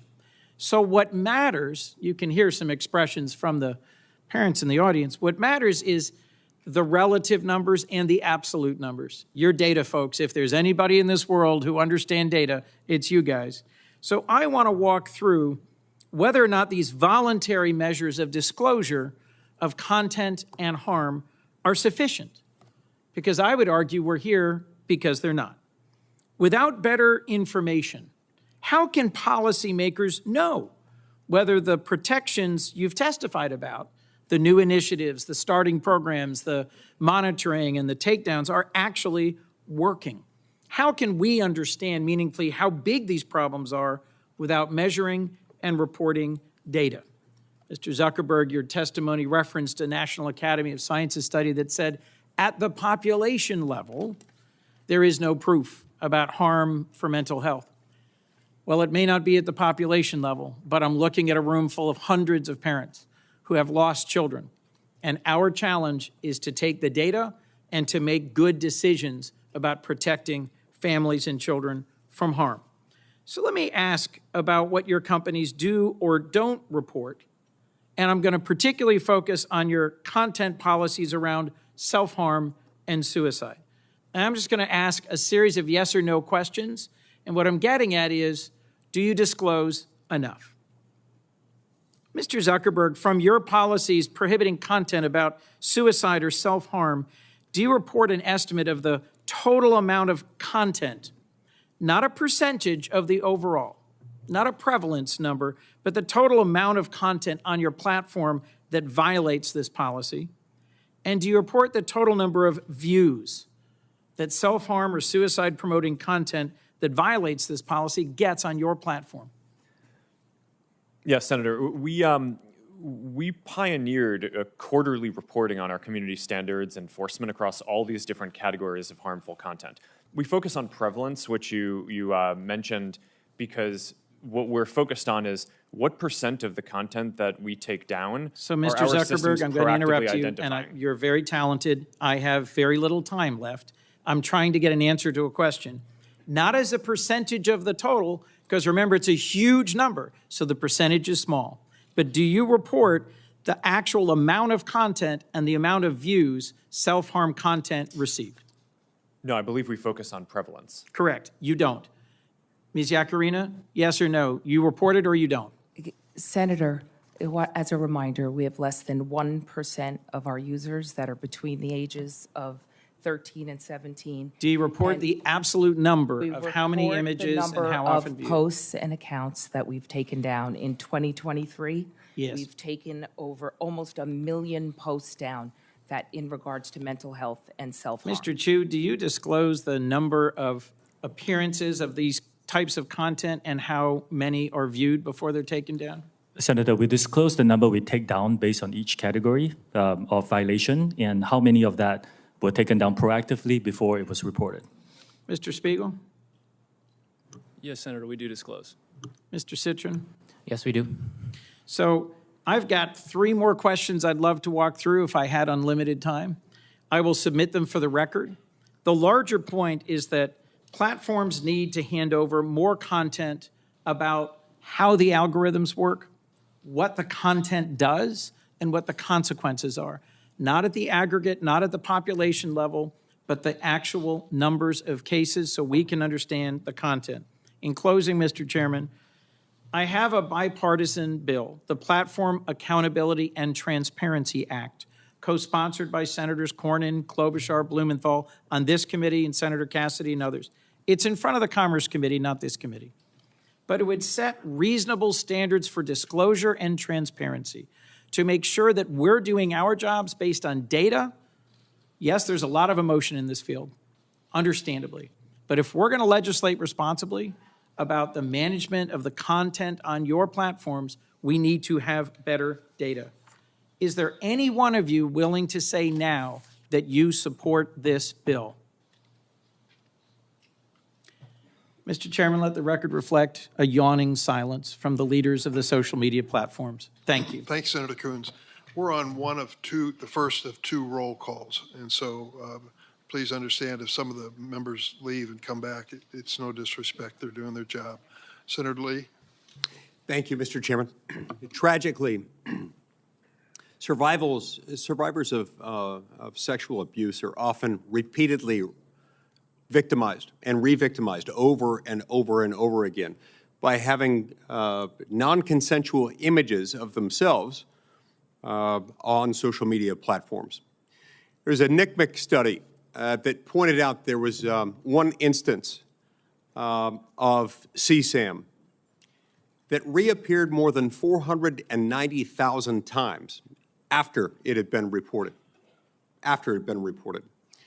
So we need tools in order to deal with this. We need, frankly, laws in order to mandate standards so that this doesn't happen, so that we have a systematic way of getting rid of this stuff, because there is literally no plausible justification, no way of defending this. One tool, one that I think would be particularly effective, is a bill that I'll be introducing later today, and I invite all my committee members to join me. It's called the PROTECT Act. The PROTECT Act would, in pertinent part, require websites to verify age and verify that they've received consent of any and all individuals appearing on their site in pornographic images. And it would also require platforms to have meaningful processes for an individual seeking to have images of him or herself removed in a timely manner. Ms. Yaccarino, based on your understanding of existing law, what might it take for a person to have those images removed, say from X? Senator Lee, thank you. It sounds like what you're going to introduce into law in terms of ecosystem-wide and user consent sounds exactly like part of the philosophy of why we're supporting the SHIELD Act, and no one should have to endure non-consensual images being shared online. Yeah, and without that, without laws in place, and it's fantastic anytime a company, as you've described with yours, wants to take those steps, it's very helpful. It can take a lot longer than it should, and sometimes it does, to the point where somebody had images shared 490,000 times after it was reported to the authorities, and that's deeply concerning.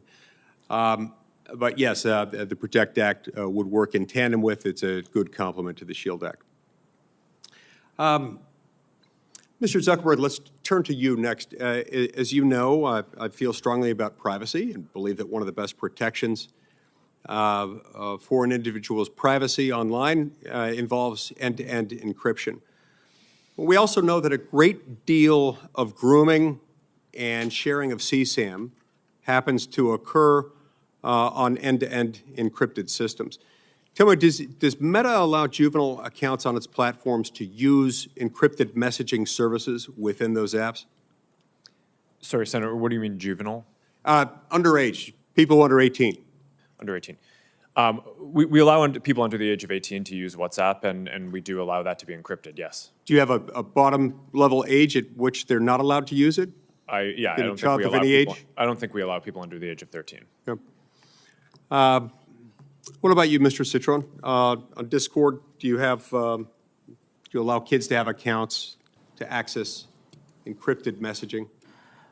Discord is not allowed to be used by children under the age of 13, and we do not use end-to-end encryption for text messages. We believe that it's very important to be able to respond to well-formed law enforcement requests, and we're also working on proactively building technology. We're working with a nonprofit called Thorn to build a grooming classifier so that our Teen Safety Assist feature can actually identify these conversations if they might be happening, so we can intervene and give those teens tools to get out of that situation, or potentially even report those conversations and those people to law enforcement. And encryption, as much as it can prove useful elsewhere, it can be harmful, especially if you're on a site where you know children are being groomed and exploited. If you allow children onto an end-to-end encryption enabled app, that can prove problematic. Now, let's go back to you for a moment, Mr. Zuckerberg.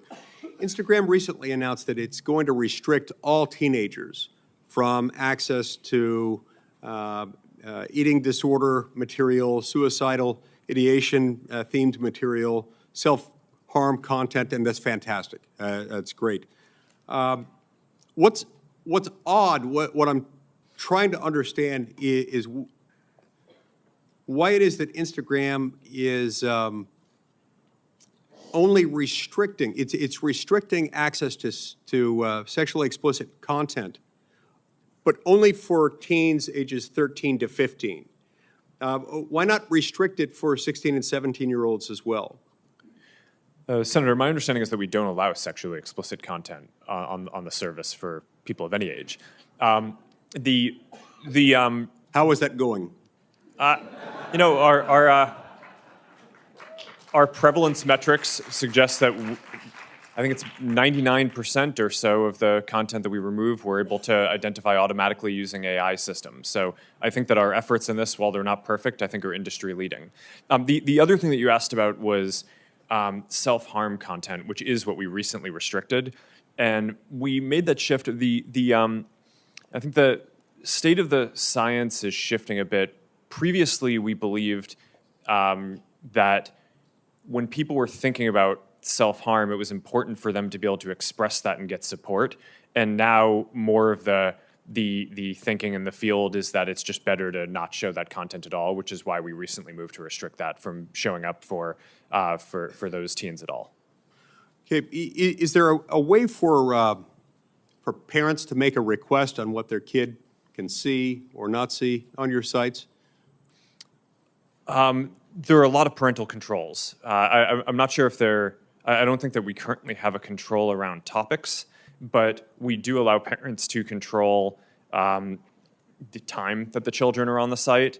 And also, a lot of it is based on kind of monitoring and understanding what the teen's experience is, what they're interacting with. Mr. Citron, Discord allows pornography on its site. Now, reportedly, 17% of minors who use Discord have had online sexual interactions on your platform, 17%, and 10% had those interactions with someone that the minor believed to be an adult. Do you restrict minors from accessing Discord servers that host pornographic material on them? Senator, yes, we do restrict minors from accessing content that is marked for adults. Discord also does not recommend content to people. Discord is a chat app. We do not have a feed or an algorithm that boosts content. So we allow adults to share content with other adults in adult-labeled spaces, and we do not allow teens to access that content. Okay. I see my time's expired. Thank you. Welcome, everyone. We are here in this hearing because as a collective, your platforms really suck at policing themselves. We hear about it here in Congress with fentanyl and other drug dealing facilitated across platforms. We see it and hear about it here in Congress with harassment and bullying that takes place across your platforms. We see it and hear about it here in Congress with respect to child pornography, sexploitation, and blackmail, and we are sick of it. It seems to me that there is a problem with accountability because these conditions continue to persist. In my view, Section 230, which provides immunity from lawsuit, is a very significant part of that problem. If you look at where bullies have been brought to heel recently, whether it's Dominion finally getting justice against Fox News after a long campaign to try to discredit the election equipment manufacturer, or whether it's the moms and dads of the Sandy Hook victims finally getting justice against InfoWars and its campaign of trying to get people to believe that the massacre of their children was a fake put on by them, or even now, more recently, with a writer getting a very significant judgment against Donald Trump after years of bullying and defamation, an honest courtroom has proven to be the place where these things get sorted out. And I'll just describe one case, if I may. It's called Doe versus Twitter. The plaintiff in that case was blackmailed in 2017 for sexually explicit photos and videos of himself, then aged 13 to 14. A compilation video of multiple CSAM videos surfaced on Twitter in 2019. A concerned citizen reported that video on December 25th, 2019, Christmas Day. Twitter took no action. The plaintiff, then a minor in high school in 2019, became aware of this video from his classmates in January of 2020.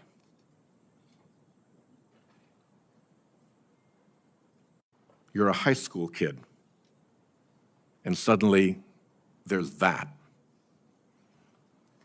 That's a day that's hard to recover from. Ultimately, he became suicidal. He and his parents contacted law enforcement and Twitter to have these videos removed on January 21st and again on January 22nd of 2020, and Twitter ultimately took down the video on January 30th, 2020, once federal law enforcement got involved. That's a pretty foul set of facts. And when the family sued Twitter for all those months of refusing to take down the explicit video of this child, Twitter invoked Section 230. And the district court ruled that the claim was barred. There is nothing about that set of facts that tells me that Section 230 performed any public service in that regard. I would like to see very substantial adjustments to Section 230 so that the honest courtroom, which brought relief and justice to E. Jean Carroll after months of defamation, which brought silence, peace, and justice to the parents of the Sandy Hook children after months of defamation and bullying by InfoWars and Alex Jones, and which brought significant justice and an end to the campaign of defamation by Fox News to a little company that was busy just making election machines. So I would, my time is running out. I'll turn to, I guess Senator Cruz is next. But I would like to have each of your companies put in writing what exemptions from the protection of Section 230 you would be willing to accept, bearing in mind the fact situation in Doe versus Twitter, bearing in mind the enormous harm that was done to that young person and that family by the non-responsiveness of this enormous platform over months and months and months and months. Again, think of what it's like to be a high school kid and have that stuff up in the public domain and have the company that is holding it out there in the public domain react so disinterestedly. Okay? Will you put that down in writing for me? 1, 2, 3, for 5 yeses. Done. Senator Cruz. Thank you, Mr. Chairman. Social media is a very powerful tool, but we're here because every parent I know, and I think every parent in America, is terrified about the garbage that is directed at our kids. I have 2 teenagers at home, and the phones they have are portals to predators, to viciousness, to bullying, to self-harm. And each of your companies could do a lot more to prevent it. Mr. Zuckerberg, in June of 2023, the Wall Street Journal reported that Instagram's recommendation systems were actively connecting pedophiles to accounts that were advertising the sale of child sexual abuse material. In many cases, those accounts appeared to be run by underage children themselves, often using code words and emojis to advertise illicit material. In other cases, the accounts included indicia that the victim was being sex trafficked. Now, I know that Instagram has a team that works to prevent the abuse and exploitation of children online. But what was particularly concerning about the Wall Street Journal expose was the degree to which Instagram's own algorithm was promoting the discoverability of victims for pedophiles seeking child abuse material. In other words, this material wasn't just living on the dark corners of Instagram. Instagram was helping pedophiles find it by promoting graphic hashtags, including hashtag pedwhore and hashtag preteen sex, to potential buyers. Instagram also displayed the following warning screen to individuals who were searching for child abuse material. These results may contain images of child sexual abuse. And then you gave users 2 choices. Get resources or see results anyway. Mr. Zuckerberg, what the hell were you thinking? All right, Senator. The basic science behind that is that when people are searching for something that is problematic, it's often helpful to, rather than just blocking it, to help direct them towards something that that could be helpful for getting them to get help. In what, I understand get resources. In what sane universe is there a link for see results anyway? Well, because we might be wrong. We try to trigger this warning, or we tried to, when we think that there's any chance that the results. Okay, you might be wrong. Let me ask you, how many times was this warning screen displayed? I don't know, but you don't know. Why don't you know? I don't know the answer to that off the top of my head. But well, you know what, Mr. Zuckerberg? It's interesting you say you don't know it off the top of your head, because I asked it in June of 2023 in an oversight letter, and your company refused to answer. Will you commit right now to, within 5 days, answering this question for this committee? We'll follow up on that. Is that a yes? Not a will follow up. I know how lawyers write statements saying we're not going to answer. Will you tell us how many times this warning screen was displayed? Yes or no?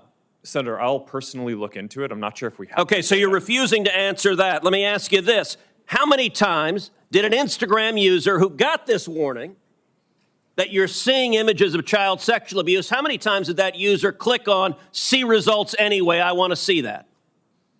Senator, I'm not sure if we stored that, but I'll personally look into this and we'll follow up after. And what follow-up did Instagram do when you have a potential pedophile clicking on, I'd like to see child porn? What did you do next when that happened? Senator, I think that an important piece of context here is that any context that we think is child sexual Mr. Zuckerberg, abuse, that's called a question.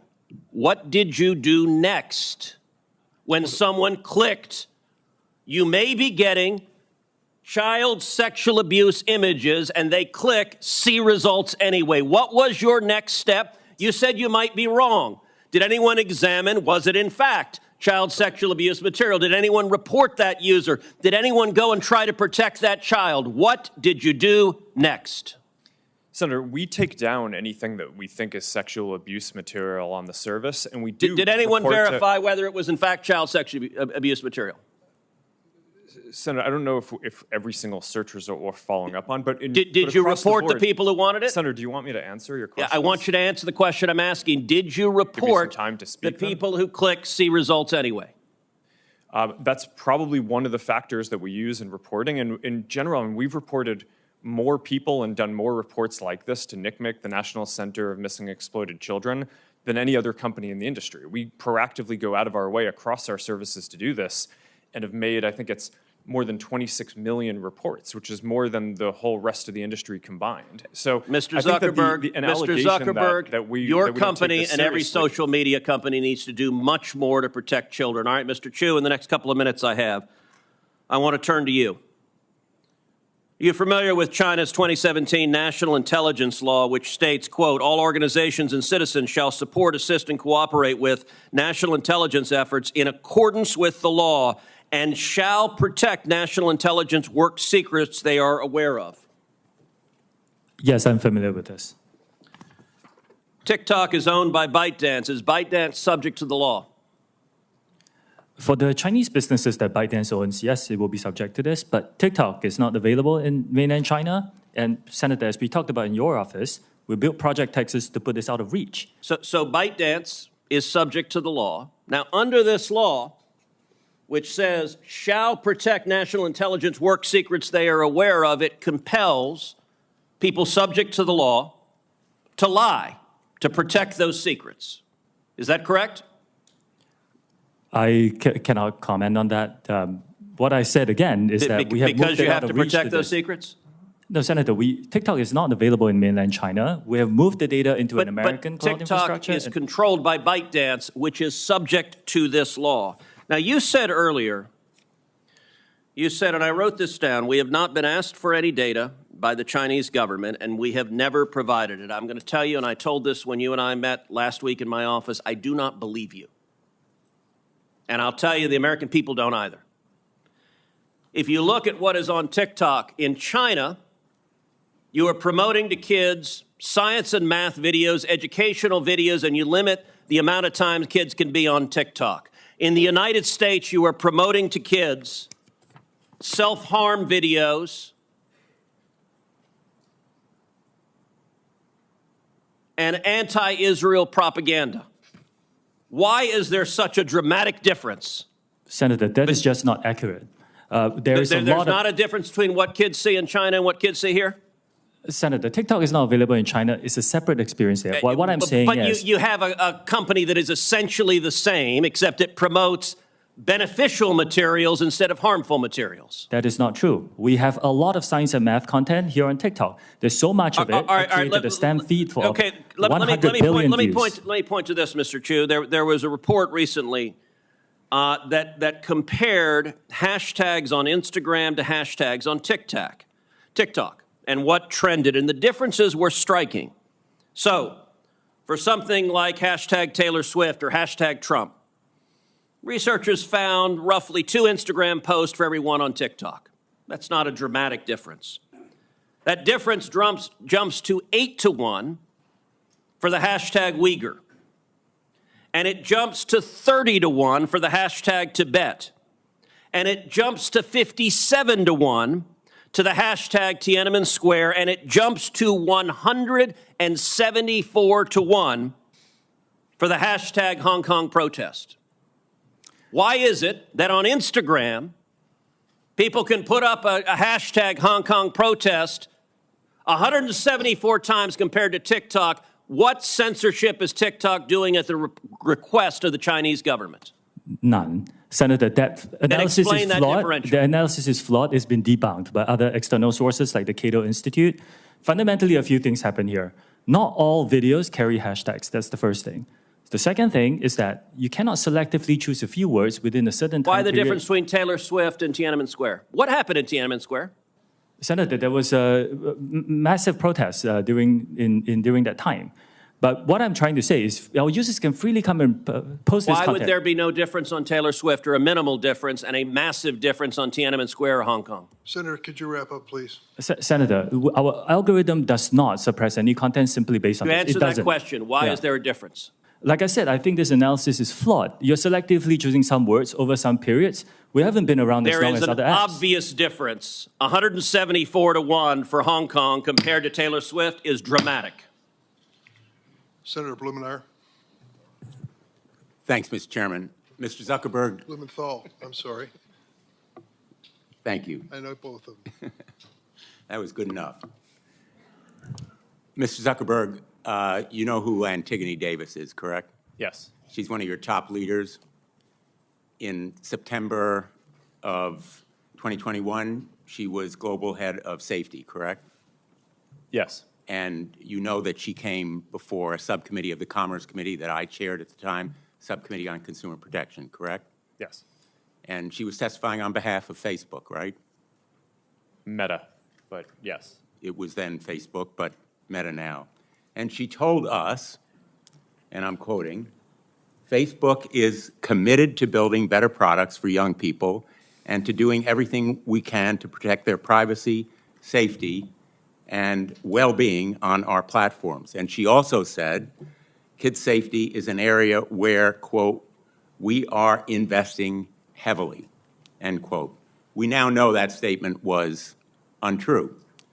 We know it from an internal email that we have received. It's an email written by Nick Clegg. You know who he is, correct? Yes. He was Meta's president of global affairs, and he wrote a memo to you, which you received, correct? It was written to you. So I can't see the email, but sure, I'll assume that you got it that correct. And he summarized Facebook's problems. He said, quote, we are not on track to succeed for our core well-being topics: problematic use, bullying and harassment, connections, and SSI, meaning suicidal self-injury. He said also in another memo, quote, we need to do more and we are being held back by a lack of investment. This memo has the date of August 28th, just weeks before that testimony from Antigone Davis, correct? Sorry, Senator, I'm not sure what the date of the testimony was. Well, those are the dates on the emails. Nick Clegg was asking you, pleading with you for resources to back up the narrative, to fulfill the commitments. In effect, Antigone Davis was making promises that Nick Clegg was trying to fulfill, and you rejected that request for 45 to 84 engineers to do well-being or safety. We know that you rejected it from another memo, Nick Clegg's assistant, Tim Colburn, who said, Nick did email Mark, referring to that earlier email, to emphasize his support for the package, but it lost out to the various other pressures and priorities. We've done a calculation that those potentially 84 engineers would have cost Meta about $50 million in a quarter when it earned $9.2 billion. And yet it failed to make that commitment in real terms, and you rejected that request because of other pressures and priorities. That is an example from your own internal document of failing to act, and it is the reason why we can no longer trust Meta and, frankly, any of the other social media. to, in effect, grade their own homework.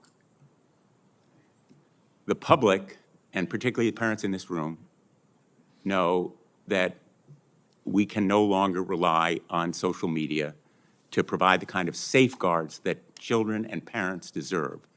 And that is the reason why passing the Kids Online Safety Act is so critically important. Mr. Zuckerberg, do you believe that you have a constitutional right to lie to Congress? Senator, no, but I mean, well, let me just you just put up a bunch of things. I mean, I'd like the opportunity let to me to just respond clarify to for what you.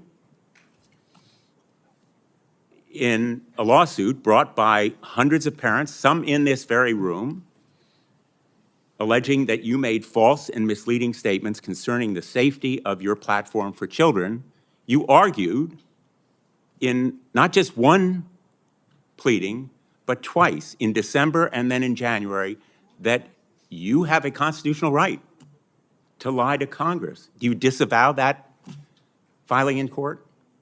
Senator, I don't know what filing you're talking about, but I testified honestly and truthfully, and I would like the opportunity to respond to the previous things that you showed as well. Well, I have a few more questions, and let me ask others who are here, because I think it's important to put you on record. Who will support the Kids Online Safety Act? Yes or no? Mr. Citron. There are parts of the act that we think are great. No, it's a yes or no question. I'm going to be running out of time, so I'm assuming the answer is no if you can't answer yes. We very much think that the national privacy That's a standard no. would be great. Mr. Spiegel? Senator, we strongly support the Kids Online Safety Act, and we've already implemented many of its core provisions. Thank you. I welcome that support, along with Microsoft's support. Mr. Chu? Senator, with some changes, we can support it. Well, in its present form, do you support it?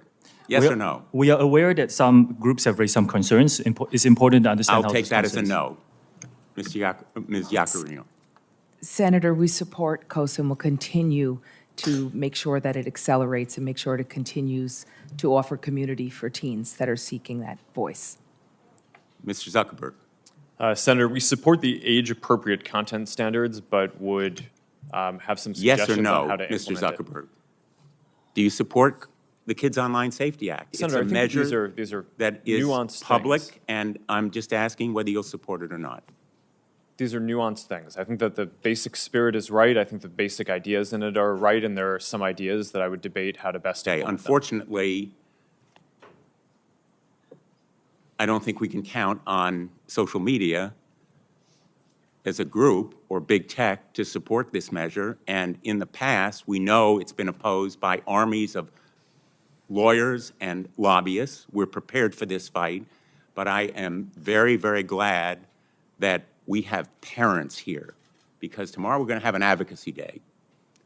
And the folks who really count, the people in this room who support this measure, are going to be going to their representatives and their senators, and their voices and faces are going to make a difference. Senator Schumer has committed that he will work with me to bring this bill to a vote, and then we will have real protection for children and parents online. Thank you, Mr. Chairman.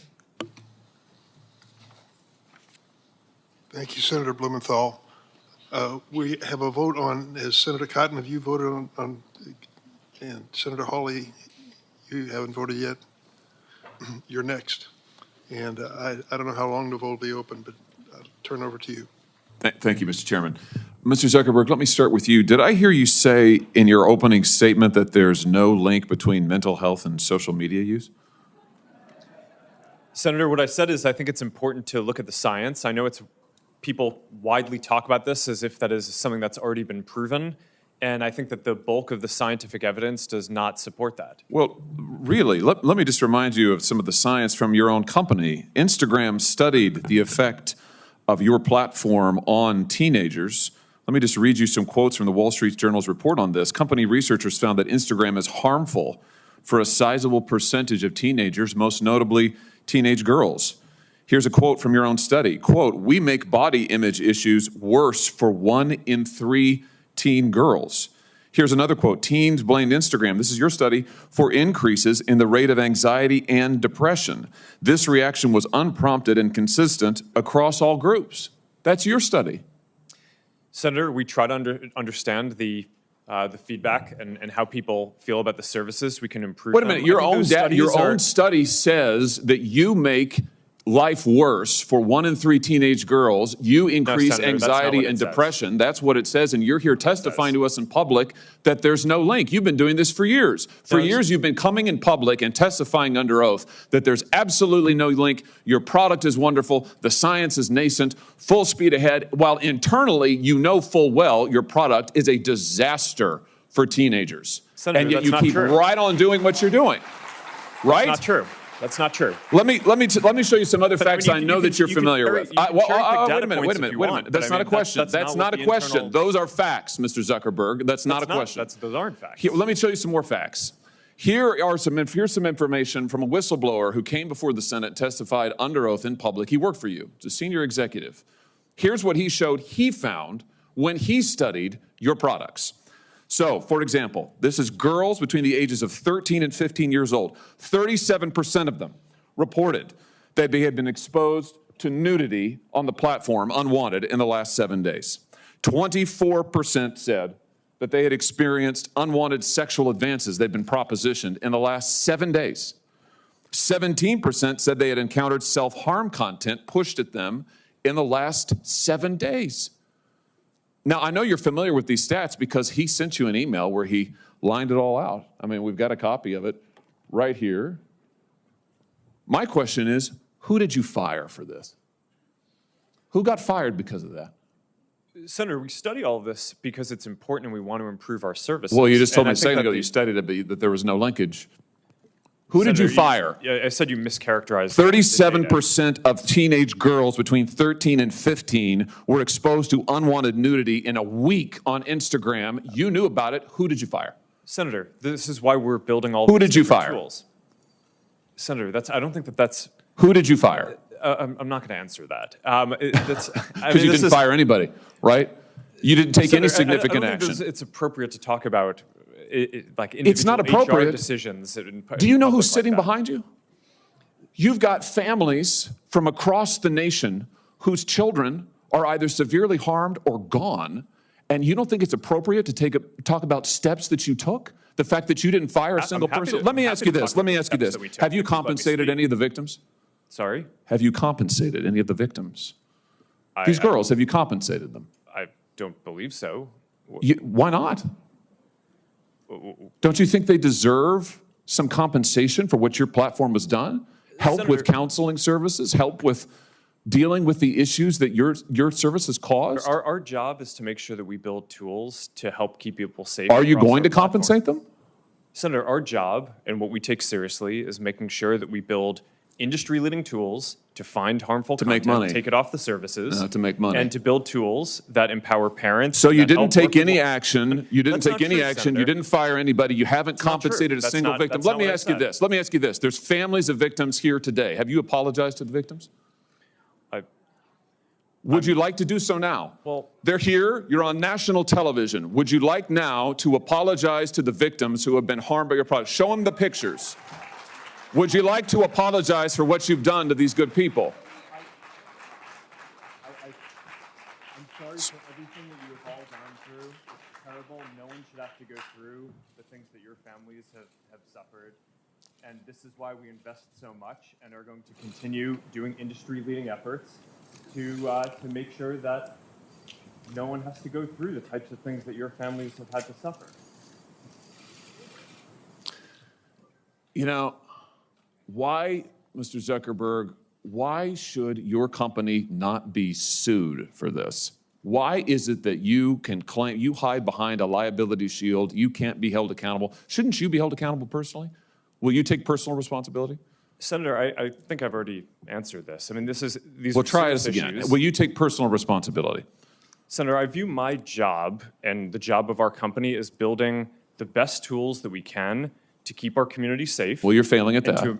Well, Senator, we're doing an industry-leading effort. We build AI tools nonsense. Your product is killing people. Will you personally commit to compensating the victims? You're a billionaire. Will you commit to compensating the victims? Will you set up a compensation fund Senator, with your money? I think these are with your money. complicated- Senator, these are complicated Yes, issues. no, that's not a complicated question, though. That's Senator, a yes or no. this is- Will you set up a victims' compensation fund with your money, the money you made on these families sitting behind you? Yes or no? Senator, I don't think that's my job is to Sounds make like sure a we no. build good tools. My Sounds job like a is no. to make sure that Your job is to be responsible for what your company has done. You've made billions of dollars on the people sitting behind them. Are you here? You've done nothing to help them. You've done nothing to compensate them. You've done nothing to put it right. You could do so here today, and you should. You should, Mr. Zuckerberg. Before my time expires, Mr. Chu, let me just ask you, your platform, why should your platform not be banned in the United States of America? You are owned by a Chinese communist company or a company based in China. The editor-in-chief of your parent company is a Communist Party secretary. Your company has been surveilling Americans for years. According to leaked audio from more than 80 internal TikTok meetings, China-based employees of your company have repeatedly accessed non-public data of United States citizens. Your company has tracked journalists improperly gaining access to their IP addresses, user data, in an attempt to identify whether they're writing negative stories about you. Why should, your platform is basically an espionage arm for the Chinese Communist Party. Why should you not be banned in the United States of America? Senator, I disagree with your characterization. Many of what you have said, we have explained in a lot of detail. TikTok is used by 170 million Americans. I know, and every single one of those Americans are in danger from the fact that you track their keystrokes, you track their app usage, you track their location data, and we know that all of that information can be accessed by Chinese employees who are subject to the dictates of the Chinese Communist Party. Why should you not be banned in this country? Senator, that is not accurate. A lot of what you describe we collect, we don't. It is 100% accurate. Do you deny that repeatedly Americans' data has been accessed by ByteDance employees in China? We built a project that cost us billions of dollars to stop that, and we have made a lot of progress. And it hasn't been stopped. According to the Wall Street Journal report from just yesterday, even now, ByteDance workers, without going through official channels, have access to the private information of American citizens. I'm quoting from the article, private information of American citizens, including their birth date, their IP address, and more. That's now. Senator, as we know, the media doesn't always get it right. What we have. But the Chinese Communist Party does? I'm not saying that. What I'm saying is that we have spent billions of dollars to build this project. It's rigorous, it's robust, it's unprecedented, and I'm proud of the work that the 2,000 employees are doing to protect the data. But it's not protected. That's the problem, Mr. Chu. It's not protected at all. It's subject to Communist Chinese Party inspection and review. Your app, unlike anybody else sitting here, and heaven knows I've got problems with everybody here, but your app, unlike any of those, is subject to the control and inspection of a foreign hostile government that has actively trying to track the information of whereabouts of every American that they get their hands on. Your app ought to be banned in the United States of America for the security of this country. Thank you, Mr. Chairman. Senator Hirono. Thank you, Mr. Chairman. As we've heard, children face all sorts of dangers when they use social media, from mental health harms to sexual exploitation, even trafficking. Sex trafficking is a serious problem in my home state of Hawaii, especially for Native Hawaiian victims. That social media platforms are being used to facilitate this trafficking, as well as the creation and distribution of C-scam, is deeply concerning, but it's happening. For example, several years ago, a military police officer stationed in Hawaii was sentenced to 15 years in prison for producing C-scam as part of his online exploitation of a minor female. He began communicating with this 12-year-old girl through Instagram. He then used Snapchat to send her sexually explicit photos and to solicit such photos from her. He later used these photos to blackmail her. And just last month, the FBI arrested a neo-Nazi cult leader in Hawaii who lured victims to his Discord server. He used that server to share images of extremely disturbing child sexual abuse material interspersed with neo-Nazi imagery. Members of his child exploitation and hate group are also present on Instagram, Snapchat, X, and TikTok, all of which they use to recruit potential members and victims. In many cases, including the ones I just mentioned, your companies played a role in helping law enforcement investigate these offenders. But by the time of the investigation, so much damage had already been done. This hearing is about how to keep children safe online, and we've listened to all of your testimony, to seemingly impressive safeguards for young users. You try to limit the time that they spend. You require parental consent. You have all of these tools, yet trafficking and exploitation of minors online and on your platforms continues to be rampant. Nearly all of your companies make your money through advertising, specifically by selling the attention of your users. Your product is your users. As a Meta product designer wrote in an email, quote, "Young ones are the best ones.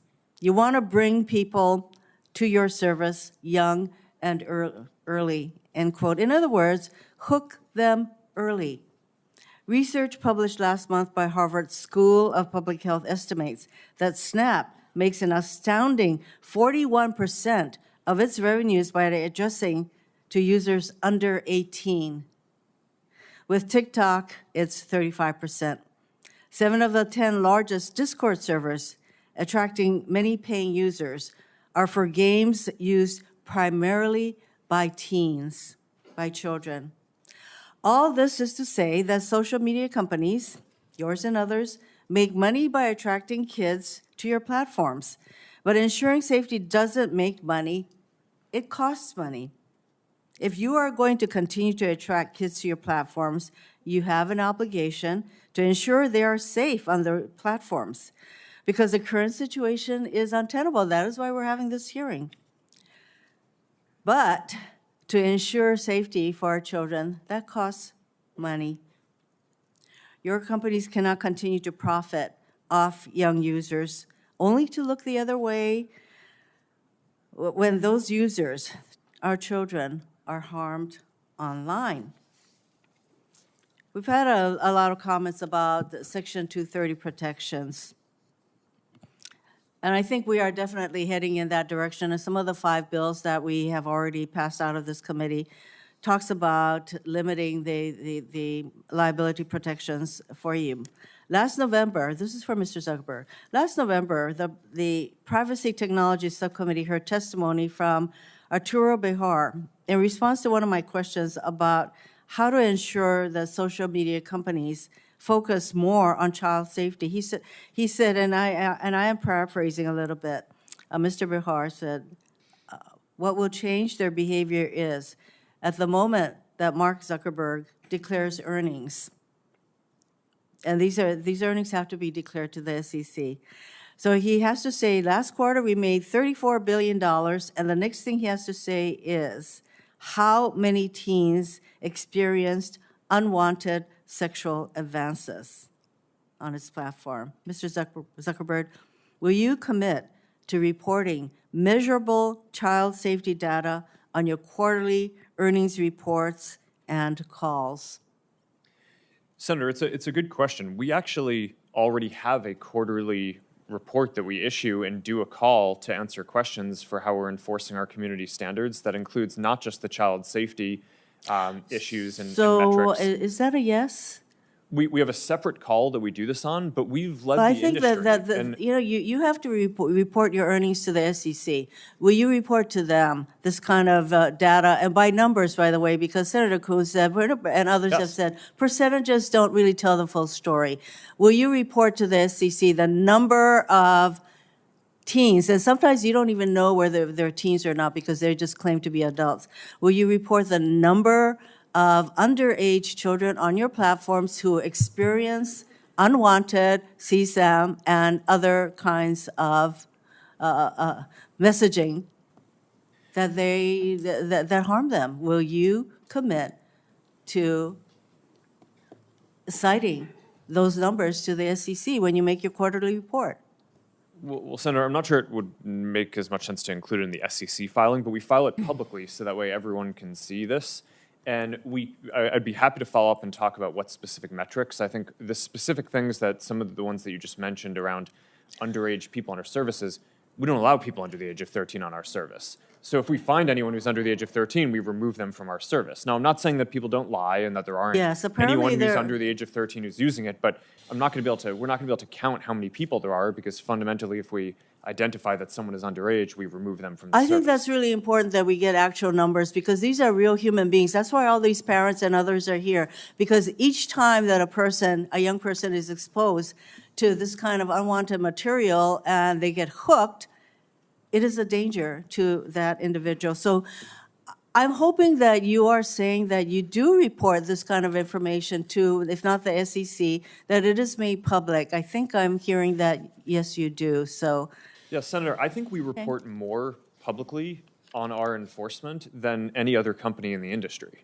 And we're very supportive of transparency measures. I am running out of time, Mr. Zuckerberg, but so I will follow up with what exactly it is that you do report. Again, for you, when Meta automatically places young people's accounts, and you testified to this, on the most restrictive privacy and content sensitivity sessions, and yet teens are able to opt out of these safeguards. Isn't that right? Yeah. It's not mandatory that they remain on these settings. They can opt out. Senator, yes, we default teens into a private account so that way they have a private and restricted experience, but some teens want to be creators and want to have content that they share more broadly, and I don't think that that's something that should just blanketly be banned. Why not? I think it should be mandatory that they remain on the more restrictive settings. Senator, I think that there's a lot of teens create amazing things, and I think with the right supervision and parenting and controls, I think that's like, I don't think that that's the type of thing that you want to just not allow anyone to be able to do. I think you want to make it so that my time is up, but I have to say that there is an argument that you all make for every single thing that we are proposing, and I share the concern that I have about the blanket limitation on liabilities that we provide all of you, and I think that has to change, and that is on us, on Congress, to make that change. Thank you, Mr. Chairman. Thank you, Senator Rono. Senator Cotton. Mr. Chu, let's cut straight to the chase. Is TikTok under the influence of the Chinese Communist Party? No, Senator, we are a private business. Okay, so you can see that your parent, ByteDance, is subject to the 2017 National Security Law, which requires Chinese companies to turn over information to the Chinese government and conceal it from the rest of the world. You concede that, correct? Senator, the Chinese Yes or no business. question, you conceded it early. Any company that does, any global business that does business in China has to follow their local laws. Isn't it the case that ByteDance also has an internal Chinese Communist Party committee? Like I said, all businesses that operate in China have to follow their local law. So your parent company is subject to the national security law that requires it to answer to the party. It has its own internal Chinese Communist Party committee. You answer to that parent company, but you expect us to believe that you're not under the influence of the Chinese Communist Party? I understand this concern, Senator, which is why we built Project Texas. It was a yes or no question. Okay. But you used to work for ByteDance, didn't you? You were the CFO for ByteDance?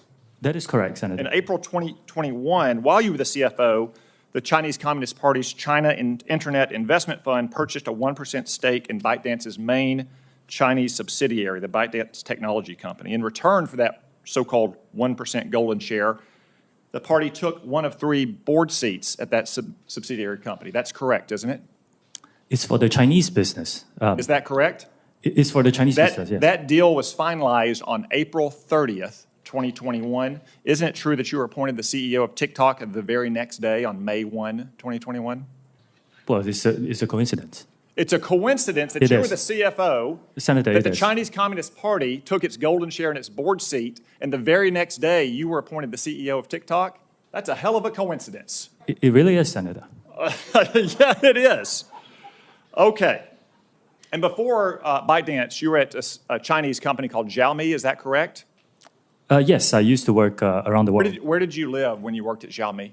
I lived in China, like many expats. Where exactly? In Beijing, in China. How many years did you live in Beijing? Senator, I worked there for about 5 years. So you lived there for 5 years? Yes. Isn't it the case that Xiaomi was sanctioned by the United States government in 2021 for being a communist Chinese military company? I'm here to talk about TikTok. I think they then had a lawsuit and it was overturned. I can't remember the details. It another was company. the Biden administration that reversed those sanctions, just like, by the way, they reversed the terrorist designation on the Houthis in Yemen. How's that working out for them? But it was sanctioned as a Chinese communist military company. So you said today, as you often say, that you live in Singapore. Of what nation are you a citizen? Singapore. Are you a citizen of any other nation? No, Senator. Have you ever applied for Chinese citizenship? Senator, I served my nation in asking- Singapore. No, I did not. Do you have a Singaporean passport? Yes, and I served my military for two and a half years in Singapore. Do you have any other passports from any other nations? No, Senator. Your wife is an American citizen. Your children are American citizens. That's correct. Have you ever applied for American citizenship? No, not yet. Okay. Have you ever been a member of the Chinese Communist Party? Senator, I'm Singaporean. No. Have you ever been associated or affiliated with the Chinese Communist Party? No, Senator. Again, I'm Okay. Singaporean. Let me ask you some hopefully simple questions. You said earlier, in response to a question, that what happened at Tiananmen Square in June of 1989 was a massive protest. Did anything else happen in Tiananmen Square?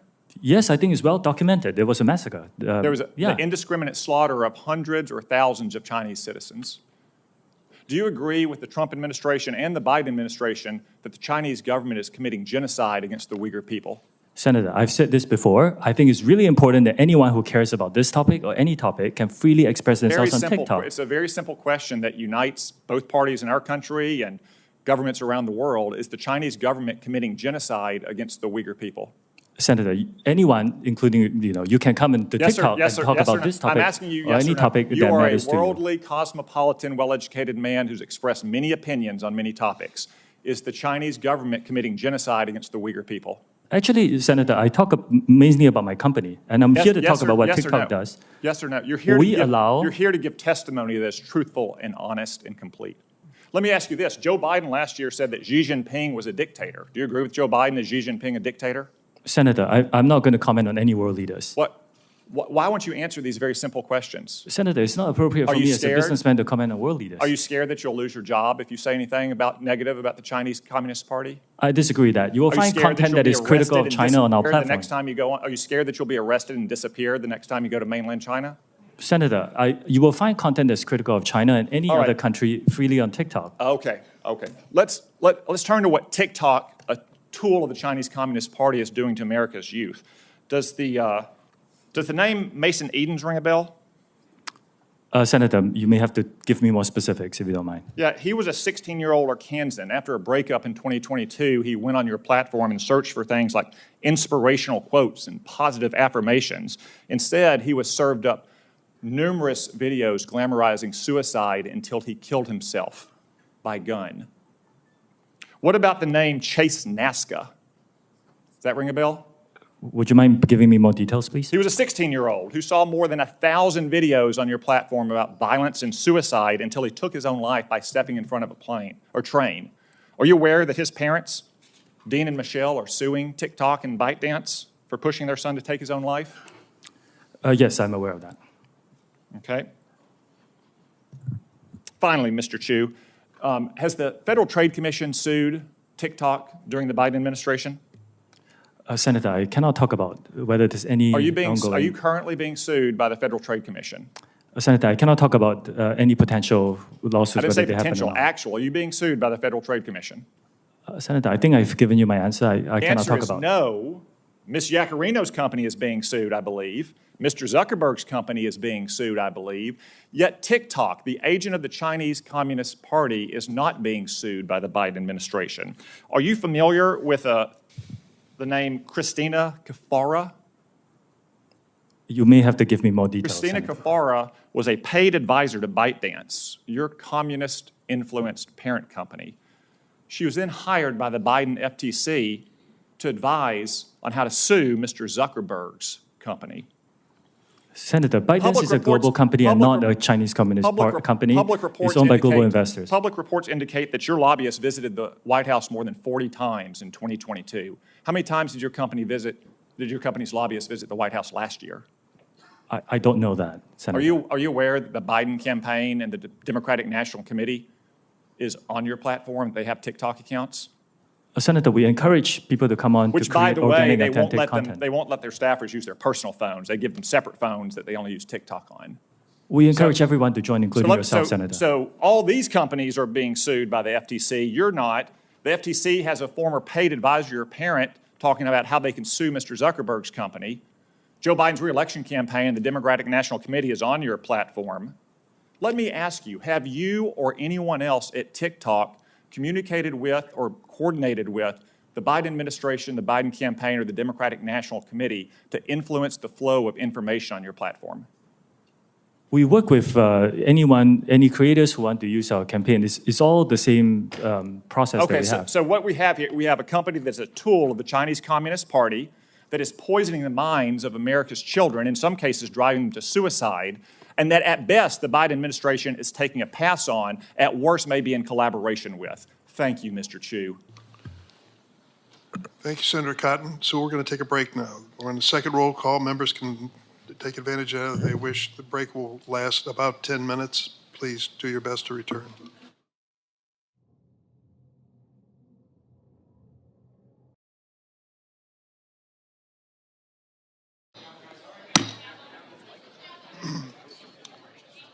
Senate Judiciary Committee will resume. We have 9 senators who have not asked questions yet in 7-minute rounds. And we'll turn first to Senator Padilla. Thank you, Mr. Chair. Colleagues, as we reconvene, I'm proud once again to share that I am one of the few senators with younger children. And I lead with that because as we are having this conversation today, it's not lost on me that between my children, who are all now in the teen and preteen category, and their friends, I see this issue very up close and personal. And in that spirit, I want to take a second to just acknowledge and thank all the parents who are in the audience today, many of whom have shared their stories with our offices, and I credit them for finding strength through their suffering, through their struggle, and channeling that into the advocacy that is making a difference. I thank all of you. Now, I appreciate, again, personally, the challenges that parents and caretakers, school personnel, and others face in helping our young people navigate this world of social media and technology in general. Now, the services our children are growing up with provide them unrivaled access to information. I mean, this is beyond what previous generations have experienced. And that includes learning opportunities, socialization, and much, much more. But we also clearly have a lot of work to do to better protect our children from the predators and predatory behavior that these technologies have enabled. And yes, Mr. Zuckerberg, that includes exacerbating the mental health crisis in America.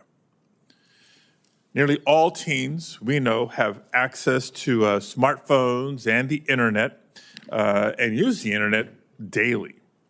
And while guardians do have primary responsibility for caring for our children, the old adage says it takes a village. And so society as a whole, including leaders in the tech industry, must prioritize the health and safety of our children.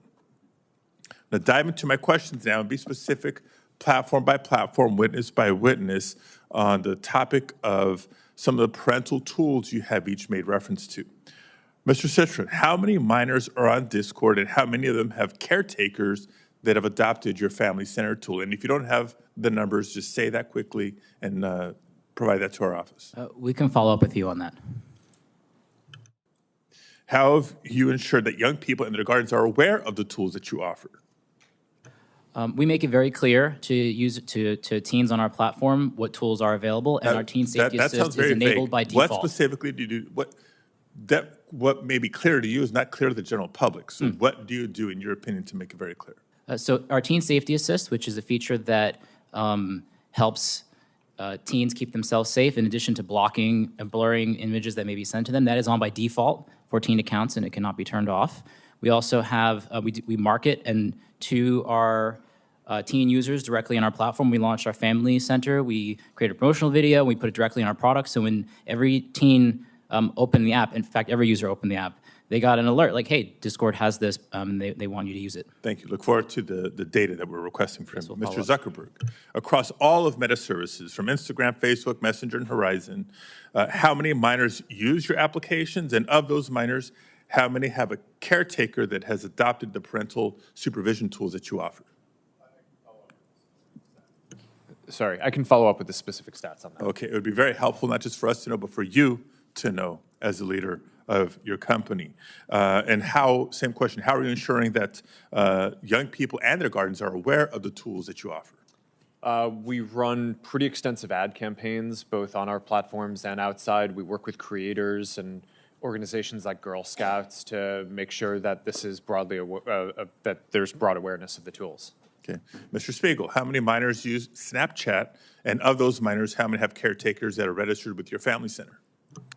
Senator, I believe approximately, in the United States, there are approximately 20 million teenage users of Snapchat. I believe approximately 200,000 parents use Family Center, and about 400,000 teens have linked their account to their parents using Family Center. So 200,000, 400,000 sounds like a big number, but small in percentage of the minors using Snapchat. What are you doing to ensure that young people and their guardians are aware of the tools you offer? Senator, we create a banner for Family Center on the user's profiles so that accounts we believe may be of the age that they could be parents can see the entry point into Family Center easily. Okay. Mr. Chu, how many minors are on TikTok, and how many of them have a caregiver that uses your family tools? Senator, I need to get back to you on the specific numbers, but we were one of the first platforms to give what we call family pairing to parents. You go to settings, you turn on the QR code, your teenager's QR code and yours, you scan it. And what it allows you to do is you can set screen time limits, you can filter out some keywords, you can turn on a more restricted mode. And we're always talking to parents. I met a group of parents and teenagers and high school teachers last week to talk about what more we can provide in the family pairing mode. Ms. Yaccarino, how many minors use X, and are you planning to implement safety measures or guidance for caretakers like your peer companies have? Thank you, Senator. Less than 1% of all U.S. users are between the ages of 13 and 17. Less than 1% of how many? Of 90 million U.S. users. Okay, so still hundreds of thousands. Continue. Yes, yes, and every single one is very important. Being a 14-month-old company, we have reprioritized child protection and safety measures, and we have just begun to talk about and discuss how we can enhance those with parental controls. Let me continue with a follow-up question for Mr. Citron. In addition to keeping parents informed about the nature of various internet services, there's a lot more we obviously need to do. For today's purposes, while many companies offer a broad range of quote-unquote user empowerment tools, it's helpful to understand whether young people even find these tools helpful. So appreciate you sharing your Teen Safety Assist and the tools and how you're advertising it, but have you conducted any assessments of how these features are impacting minors' use of your platform?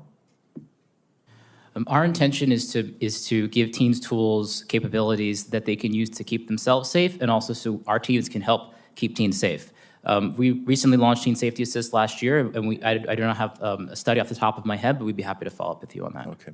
My time is up. I'll have follow-up questions for each of you, either in the second round or through statements for the record on a similar assessment of the tools that you've proposed. Thank you, Mr. Chair. Thank you, Senator Padilla. Senator Kennedy. Thank you all for being here. Mr. Spiegel, I see you hiding down there. What does yada, yada, yada mean? I'm not familiar with the term, Senator. Very uncool. Can we agree that what you do, not what you say, what you do is what you believe and everything else is just cottage cheese? Yes, Senator. You agree with that? Speak up. Don't be shy. I've listened to you today. I've heard a lot of yada, yada, yadaing. And I've heard you talk about the reforms you've made, and I appreciate them. And I've heard you talk about the reforms you're going to make. But I don't think you're going to solve the problem. I think Congress is going to have to help you. I think the reforms you're talking about to some extent are going to be like putting paint on rotten wood. And I'm not sure you're going to support this legislation. I'm not. The fact is that you and some of your internet colleagues who are not here are no longer, you're not companies, you're countries. You're very, very powerful. And you and some of your colleagues who are not here have blocked everything we have tried to do in terms of reasonable regulation. Everything from privacy to child exploitation. And in fact, we have a new definition of recession. A recession is when, we know we're in a recession when Google has to lay off 25 members of Congress. That's what we're down to. We're also down to this fact that your platforms are hurting children. I'm not saying they're not doing some good things, but they're hurting children. And I know how to count votes, and if this bill comes to the floor of the United States Senate, it will pass. What we're going to have to do, and I say this with all the respect I can muster, is convince my good friend Senator Schumer to go to Amazon, buy a spine online, and bring this bill to the Senate floor. And the House will then pass it. Now, that's one person's opinion. I may be wrong, but I doubt it. Mr. Zuckerberg, let me ask you a couple of questions. I might wax a little philosophical here. I have to hand it to you. You have convinced over 2 billion people to give up all of their personal information, every bit of it, in exchange for getting to see what their high school friends had for dinner Saturday night. That's pretty much your business model, isn't it? It's not how I would characterize it. And we give people the ability to connect with the people they care about and to engage with the topics that they care about. And you take this information, this abundance of personal information, and then you develop algorithms to punch people's hot buttons, and send and steer to them information that punches their hot buttons again and again and again to keep them coming back and to keep them staying longer. And as a result, your users see only one side of an issue. And so, to some extent, your platform has become a killing field for the truth, hasn't it? I mean, Senator, I disagree with that characterization. We build ranking and recommendations because people have a lot of friends and a lot of interests, and they want to make sure that they see the content that's relevant to them. We're trying to make a product that's useful to people and make our services as helpful as possible for people to connect with the people they care about and the interests they care about. But you don't That's what we show do. them both sides. You don't give them balanced information. You just keep punching their hot buttons, punching their hot buttons. You don't show them balanced information so people can discern the truth for themselves.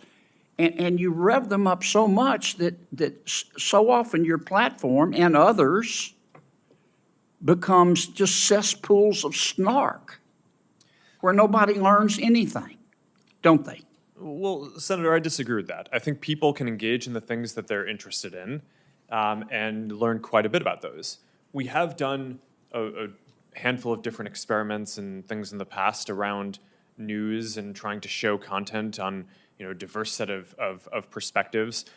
I think that there's more that needs to be explored there, but I don't think that we can solve that by ourselves. One of the things that I saw... I'm sorry to cut you off, Mr. President, but I'm going to run out of time. Do you think your users really understand what they're giving to you, all of their personal information, and how you process it and how you monetize it? Do you think people really understand? Senator, I think people understand the basic terms. I mean, I think that there's... I actually think that a lot of people overestimate how much information It's been a there is couple that of we years have. since we talked about this. Does your user agreement still suck?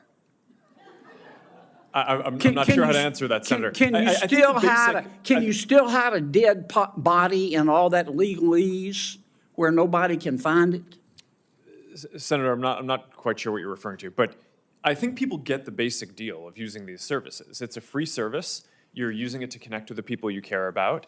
If you share something with people, other people will be able to see your information. It's inherently, if you're putting something out there to be shared publicly or with a private set of people, it's, you're inherently putting it out there. So I think people get that basic part of how the service works. But Mr. Zuckerberg, you're in the foothills of creepy. You track people who aren't even Facebook users. You track your own people, your own users who are your product, even when they're not on Facebook. I'm going to land this plane pretty quickly, Mr. Chairman. I mean, it's creepy.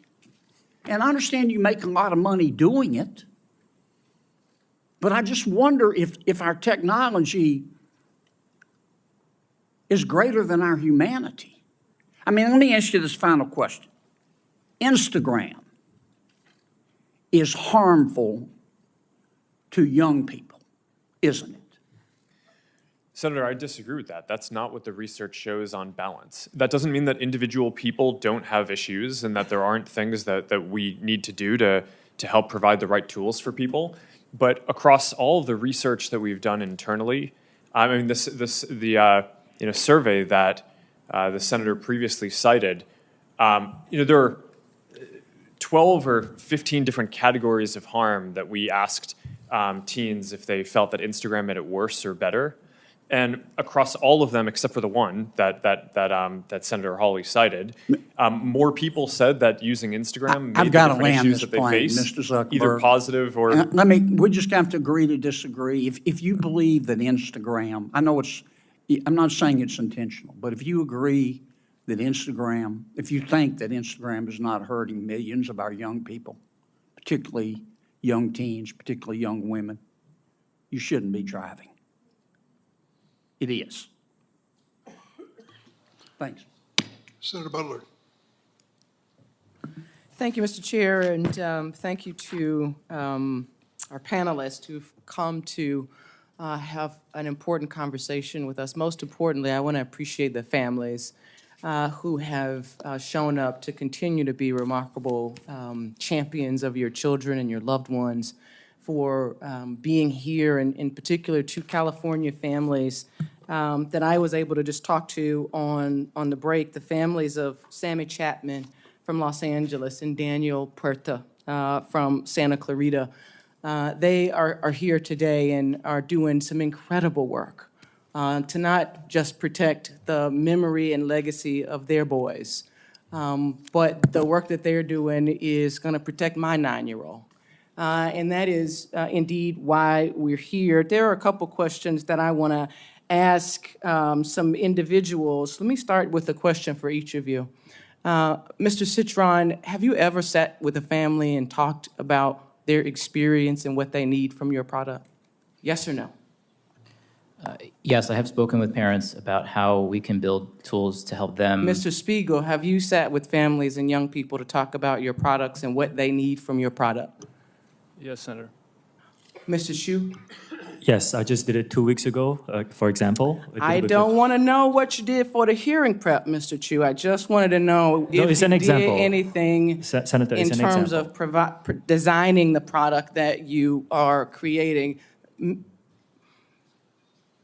Mr. Zuckerberg, have you sat with parents and young people to talk about how you design product for your consumers? Yes, over the years, I've had a lot of conversations with parents. You know, that's interesting, Mr. Zuckerberg, because we talked about this last night and you gave me a very different answer. I asked you this very question. Well, I told you that I didn't know what specific processes our company had No, Mr. for Zuckerberg, answering. you said to me that you had not. I must have misspoke. I want to give you the room to misspeak, Mr. Zuckerberg, but I asked you this very question. I asked all of you this question, and you told me a very different answer when we spoke. But I won't belabor it. Can I, a number of you have talked about X, Ms. Yaccarino, have you talked to parents directly, young people, about designing your product? As a new leader of X, the answer is yes. I've spoken to them about the behavioral patterns because less than 1% of our users are in that age group, but yes, I have spoken to them. Thank you, ma'am. Mr. Spiegel, there are a number of parents whose children have been able to access illegal drugs on your platform. What do you say to those parents?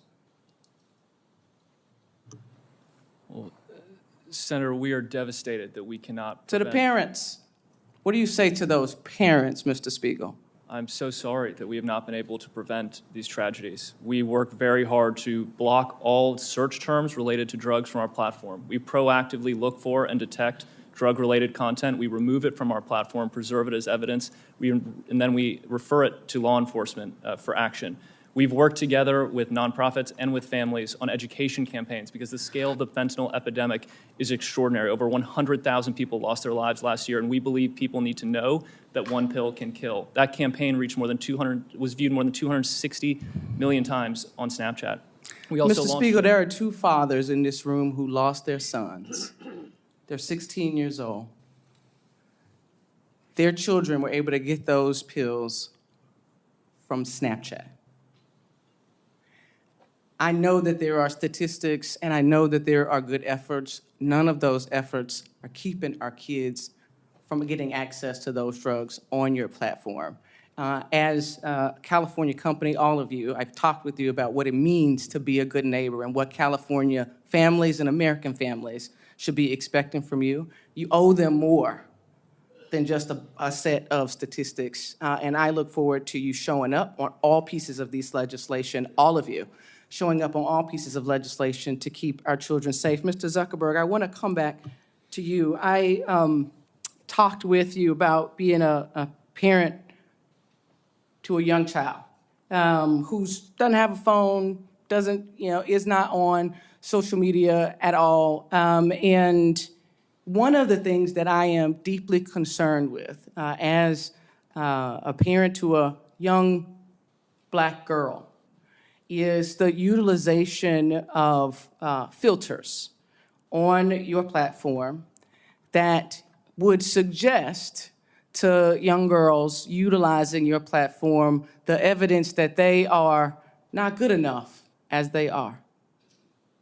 I want to ask more specifically and refer to some unredacted court documents that reveal that your own researchers concluded that these face filters that mimic plastic surgery negatively impact youth mental health indeed and well-being. Why should we believe that because that you are going to do more to protect young women and young girls when it is that you give them the tools to affirm the self-hate that is spewed across your platforms? Why is it that we should believe that you are committed to doing anything more to keep our children safe? Sorry, there's a lot to unpack there. There we is give a lot. people tools to express themselves in different ways. And people use face filters and different tools to make media and photos and videos that are fun or interesting across a lot of the different products that are Plastic surgery pens are good tools to express creativity? Senator, I'm not speaking to that Skin lightening specifically. tools are tools Senator, to express creativity. This is the direct thing that I'm asking Yeah, I'm not about. defending any specific one of those. I think that the ability to kind of filter and edit images is generally a useful tool for expression. For that specifically, I'm not familiar with the study that you're referring to, but we did make it so that we're not recommending this type of content to teens. I made on no our- reference to a study, to court documents that revealed your knowledge of the impact of these types of filters on young people generally, young girls in particular. Senator, I and disagree with that characterization. I think that there have with been hypotheses. court documents? I haven't seen any document that says Okay, that, Mr. Zuckerberg, my time is up. I hope that you hear what is being offered to you and are prepared to step up and do better. I know this Senate committee is going to do our work to hold you to greater account. Thank you, Mr. Chair. Senator Tillis? Thank you, Mr. Chair. Thank you all for being here. I don't feel like I'm going to have an opportunity to ask a lot of questions, so I'm going to reserve the right to submit some for the record. But I have heard, we've had hearings like this before. I've been in the Senate for 9 years. I've heard hearings like this before. I've heard horrible stories about people who have died, committed suicide, been embarrassed. Every year, we have an annual flogging every year. And what materially has occurred over the last 9 years? Do any of you all, just yes or no question, do any of y'all participate in an industry consortium trying to make this fundamentally safe across platforms? Yes or no, Mr. Zuckerberg? Yes. There's a variety of organizations Do you that we participate in work. Which organizations? I should say, does anyone here not participate in an industry? I actually think it would be immoral for you all to consider it a strategic advantage to keep safe or to keep private something that would secure all these platforms to avoid this sort of problem. Do you all agree with that? That anybody that would be saying you want ours because ours is the safest and these haven't figured out the secret sauce, that you as an industry realize this is an existential threat to you all if we don't get it right, right? I mean, you've got to secure your platforms. You got to deal with this. Do you not have an inherent mandate to do this? Because it would seem to me if you don't, you're going to cease to exist. I mean, we could regulate you out of business if we wanted to. And the reason I'm saying it may sound like a criticism. It's not a criticism. I think we have to understand that there should be an inherent motivation for you to get this right. Or Congress will make a decision that could potentially put you out of business. Here's the reason I have a concern with that, though. I just went on the internet while I was listening intently to all the other members speaking, and I found a dozen different platforms outside the United States, 10 of which are in China, 2 of which are in Russia. Their daily average subscriber or active membership numbers in the billions. Well, people say you can't get on China's version of TikTok. It took me one quick search on my favorite search engine to find out exactly how I could get an account on this platform today. And so the other thing that we have to keep in mind, I come from technology. I could figure out, ladies and gentlemen, I could figure out how to influence your kid without them ever being on a social media platform. I can randomly send text and get a bite and then find out an email address and get compromising information. It is horrible to hear some of these stories, and I have shared and I've had these stories occur in my hometown down in North Carolina. But if we only come here and make a point today and don't start focusing on making a difference, which requires people to stop shouting and start listening and start passing language here, the bad actors are just going to be off our shores. I have another question for you all. How many people, roughly, if you don't know the exact numbers, okay, roughly, how many people do you have looking 24 hours a day at these horrible images? And just go real quick with an answer down the line and filtering it out. It's most of the 40,000 about people who work on safety and security. And again? We have 2,300 people all over the world. Okay. We have 40,000 trust and safety professionals around the world. We have approximately 2,000 people dedicated to trust and safety and content moderation. Our platform is much smaller than these folks. Yeah. We have hundreds of people, and it's looking at content, and 15% of our workforce I'm only focused mentioning, on these it. people have a horrible job. Many of them experience, they have to get counseling for all the things they see. We have evil people out there. And we're not going to fix this by shouting past or talking past each other. We're going to fix this by every one of y'all being at the table and hopefully coming closer to what I heard one person say, supporting a lot of the good bills, like one that I hope Senator Blackburn mentions when she gets a chance to talk. But guys, if you're not at the table and securing these platforms, you're going to be on it.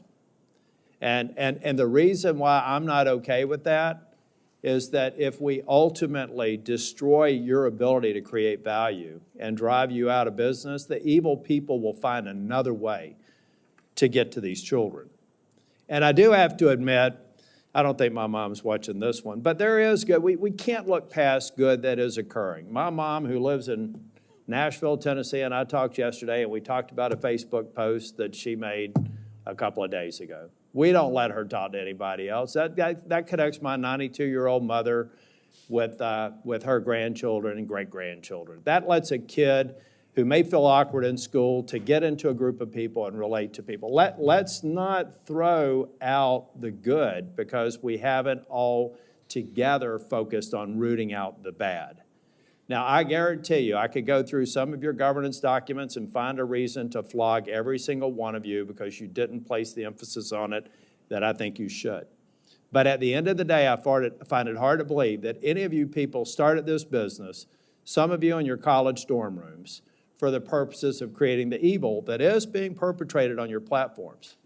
But I hope that every single waking hour, you're doing everything you can to reduce it. You're not going to be able to eliminate it. And I hope that there are some enterprising young tech people out there today that are going to go to parents and say, ladies and gentlemen, your children have a deadly weapon. They have a potentially deadly weapon, whether it's a phone or a tablet. You have to secure it. You can't assume that they're going to be honest and say that they're 16 when they're 12. We all have to recognize that we have a responsibility to play, and you guys are at the tip of the spear. So I hope that we can get to a point to where we are moving these bills. If you got a problem with them, state your problem, let's fix it. No is not an answer. And know that I want the United States to be the beacon for innovation, to be the beacon for safety, and to prevent people from using other options that have existed since the internet has existed to exploit people. And count me in as somebody that will try and help out. Thank you, Mr. Chair. Thank you, Senator Tillis. Next is Senator Ossoff. Thank you, Mr. Chairman, and thank you to our witnesses today. Mr. Zuckerberg, I want to begin by just asking a simple question, which is, do you want kids to use your platform more or less? Well, we don't want people under the age of 13 using. Do you want teenagers 13 and up to use your platform more or less? Well, we would like to build a product that is useful and that people want to use more. My time is going to be limited, so it's just, do you want them to use it more or less? Teenagers 13 to 17 years old, do you want them using Meta products more or less? I'd like them to be useful enough that they want to use them more. You want them to use it more? I think herein we have one of the fundamental challenges. In fact, you have a fiduciary obligation, do you not, to try to get kids to use your platform more? It depends on how you define that. We obviously are a business.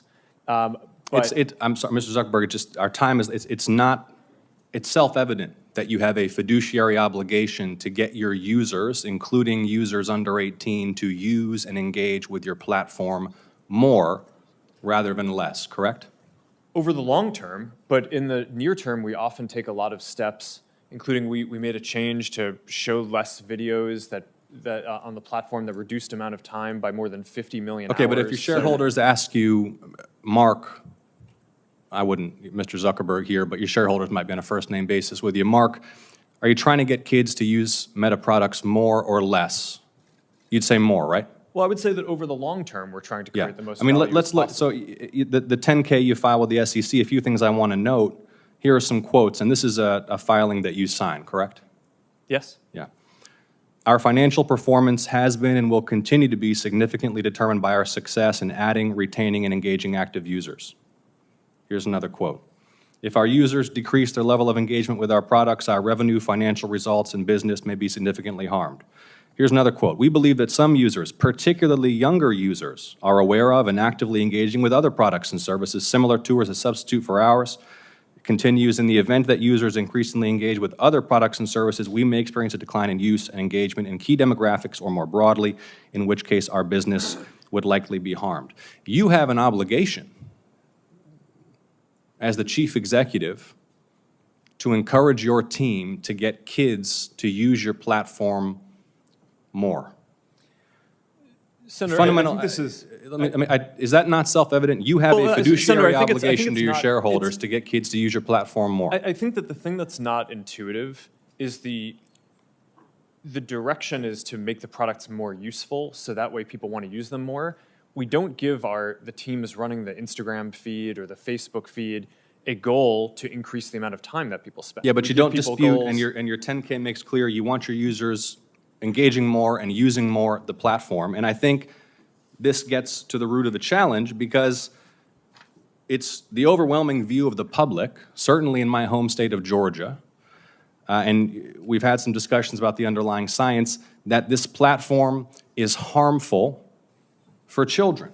I mean, you are familiar with, and not just your platform, by the way, social media in general. 2023 report from the Surgeon General about the impact of social media on kids' mental health, which cited evidence that kids who spend more than 3 hours a day on social media have double the risk of poor mental health outcomes, including depression and anxiety. Are you familiar with that Surgeon General report and the underlying study? I read the report, yes. Do you dispute it? No, but I think it's important to characterize it correctly. I think what he was flagging in the report is that there seems to be a correlation, and obviously the mental health issue is very important, so it's something that needs to be studied we know. further. The thing is, that's everyone knows there's a correlation. Everyone knows that kids who spend a lot of time, too much time on your platforms are at risk. And it's not just the mental health issues. I mean, let me ask you another question. Is your platform safe for kids? I believe it is, but there's an Hold on a important second. difference between Let correlation me and causation.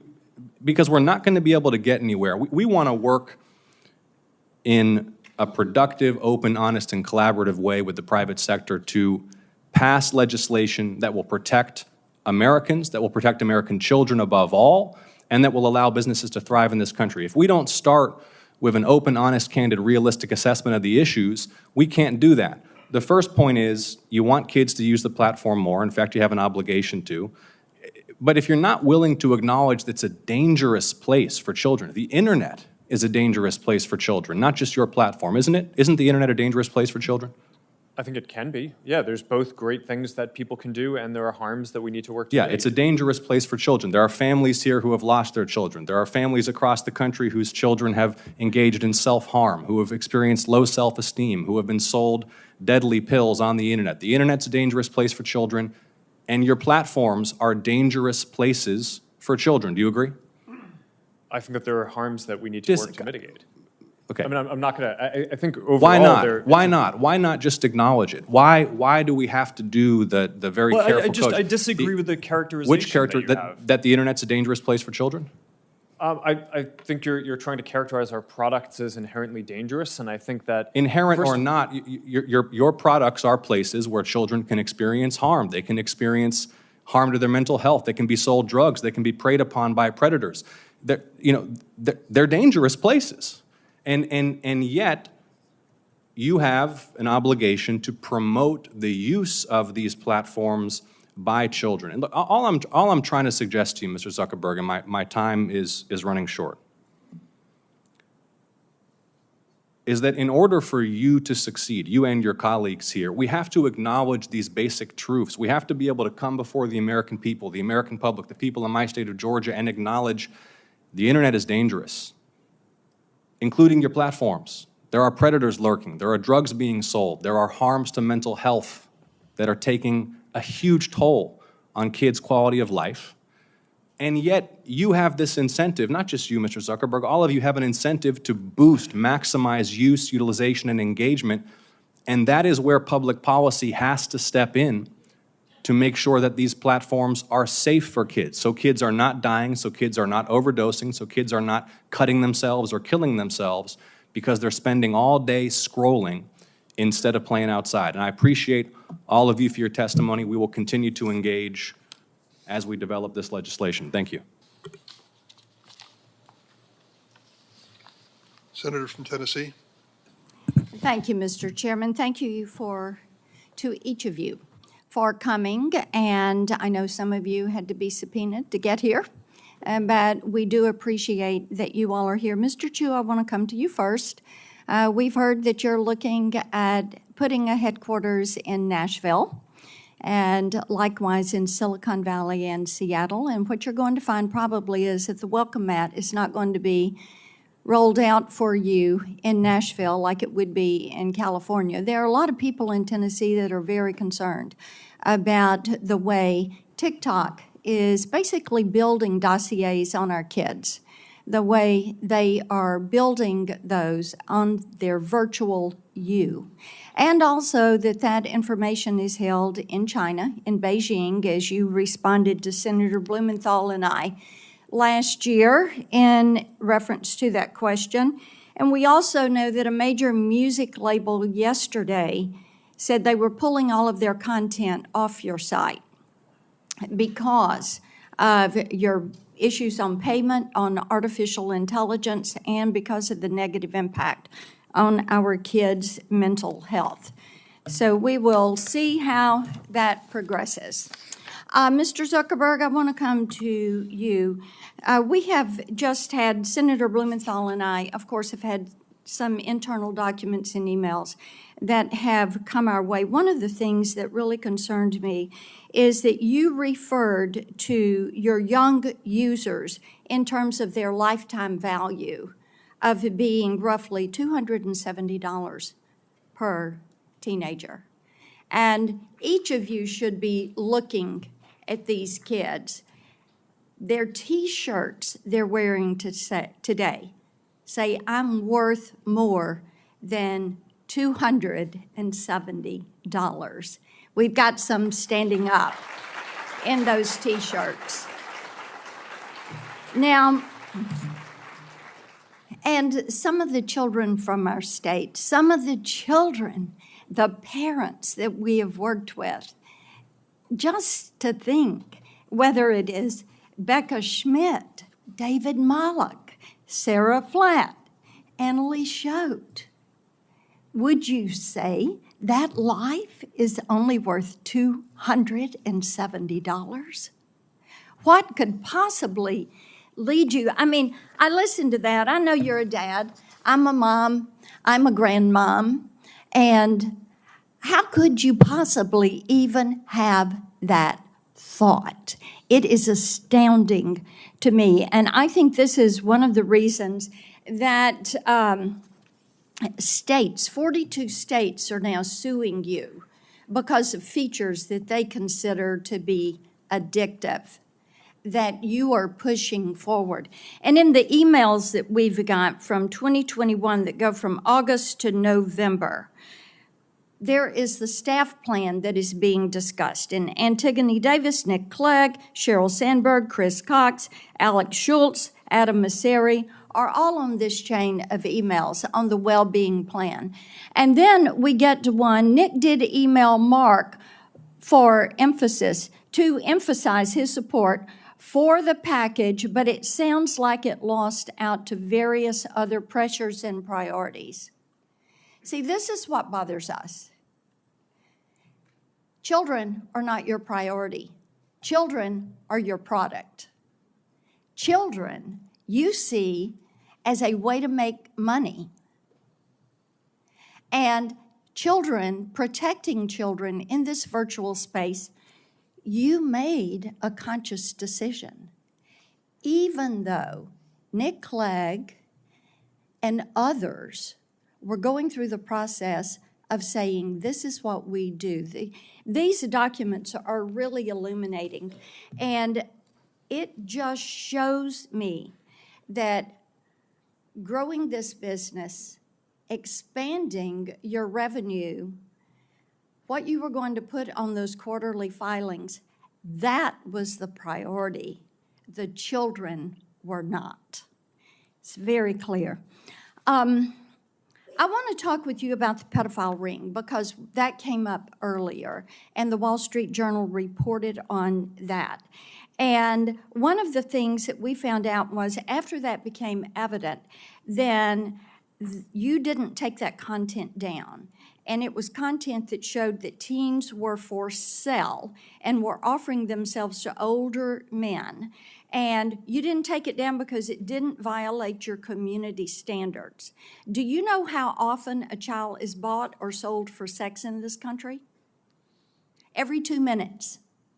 Every 2 minutes, a child is bought or sold for sex. That's not my stat. That is a TBI stat. Now, finally, this content was taken down after a congressional staffer went to Meta's global head of safety. So would you please explain to me and to all these parents why explicit predatory content does not violate your platform's terms of service or your community standards? Sure, Senator. Let me try to address all of the things that you just said. It does violate our standards. We work very hard to take it down. Didn't take it down. We've reported, I think it's more than 26 million examples of this kind of content. Didn't take it down until a congressional staffer brought it up. It may be that in this case we made a mistake and missed something. I think you make a lot of mistakes. But we so let's have move leading on. teams that I want to identify talk more than with you about your Instagram Creators Program and about the push. We found out through these documents that you actually are pushing forward because you want to bring kids in early. You see these younger teenagers as valuable but an untapped audience, quoting from the emails, and suggesting teens are actually household influencers to bring their younger siblings into your platform, into Instagram. Now, how can you ensure that Instagram creators, your product, your program, does not facilitate illegal activities when you fail to remove content pertaining to the sale of minors? And it is happening once every 2 minutes in this country.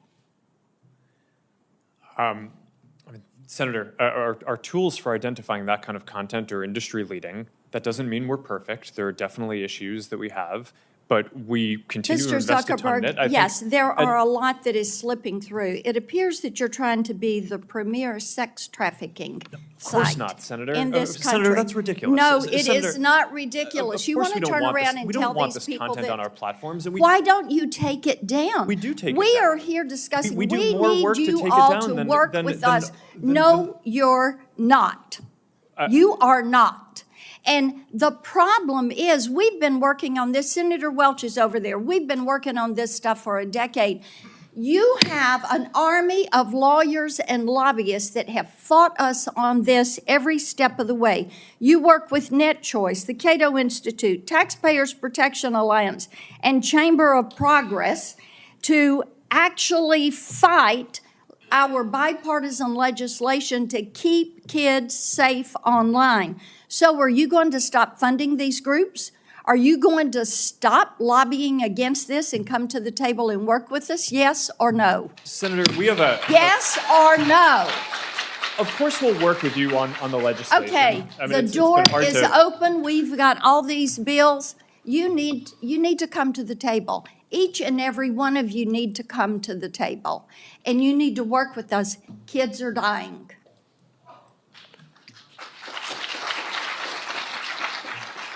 Senator Welch.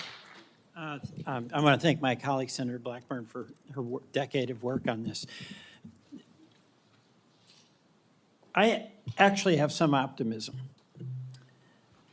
There is a consensus today that didn't exist, say, 10 years ago, that there is a profound threat to children, to mental health, to safety. There's not a dispute. That was in debate before. That's a starting point. Secondly, we're identifying concrete things that can be done in 4 different areas. 1 is industry standards. 2 is legislation. 3 are the courts.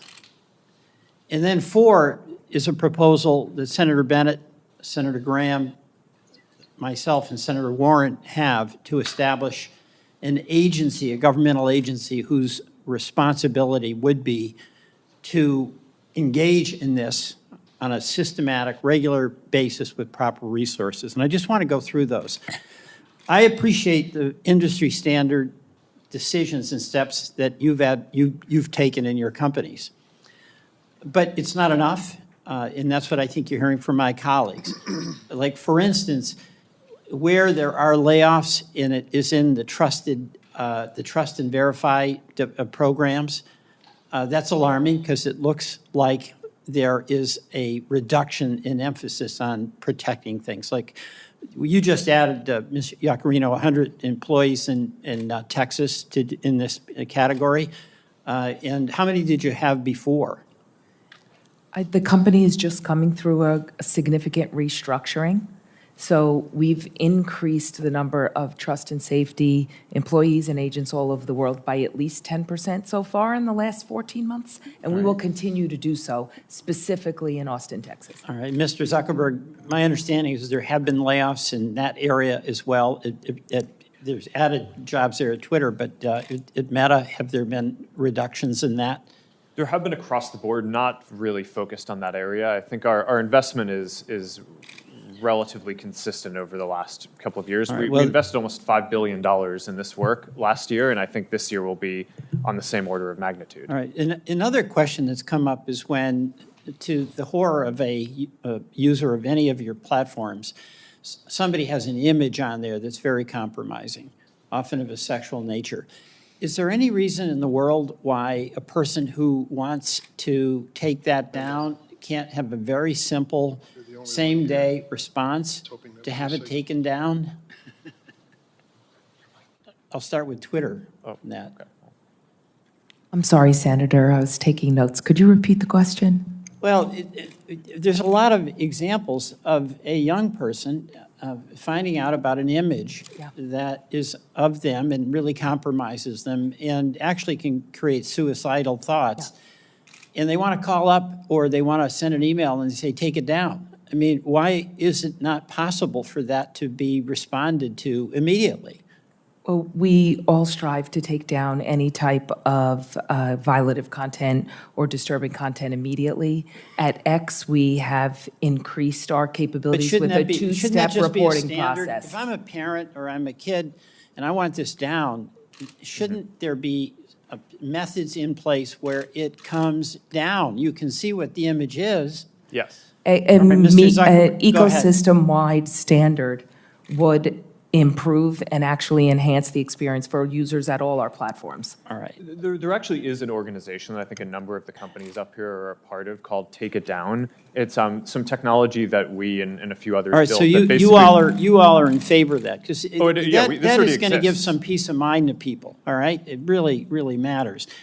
I don't have that much time, so we've talked about the legislation, and Senator White House had asked you to get back with your position on Section 230, which I'll go to in a minute. But I would welcome each of you responding as to your company's position on the bills that are under consideration in this hearing. All right? I'm just asking you to do that.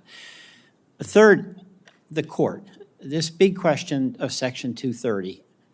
And today, I'm pretty inspired by the presence of the parents who have turned their extraordinary grief into action and hope that other parents may not have to suffer what for them is a devastating, for everyone, a devastating loss. Senator Whitehouse asked you all to get back very concretely about Section 230 and your position on that. But it's an astonishing benefit that your industry has, that no other industry has. They just don't have to worry about being held accountable in court if they're negligent. So you've got some explaining to do, and I'm just reinforcing Senator Whitehouse's request that you get back specifically about that. And then finally, I want to ask about this notion, it's this idea of a federal agency who's resourced and whose job is to be dealing with public interest matters that are really affected by big tech. It's extraordinary what has happened in our economy with technology, and your companies represent innovation and success.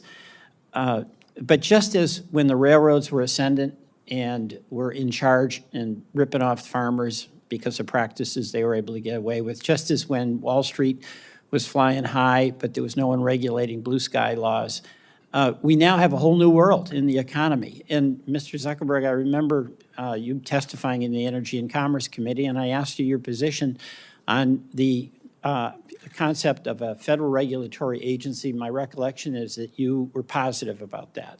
Is that still the case? I think it could be a reasonable solution. There are obviously pros and cons to doing that versus through the normal, the current structure of having different regulatory agencies focused on specific issues. Right. But because a lot of the things trade off against each other, like one of the topics that we talked about today is encryption, and that's obviously really important for privacy and security. Right. But Can we just go down the line? I'm at the end, but thank you, Mr. Yaccarino. Senator, I think the industry initiative to keep those conversations going would be something X would be very, very proactive about. If you think about our support of the REPORT Act, the SHIELD Act, the Stop CSAM Act, our support of the Project Safe Childhood Act, I think our intentions are clear to participate and to lead here. Yeah. Senator, we support national privacy legislation, for example, so that sounds like a good idea. We just need to understand what it means. All right. Mr. Spiegel?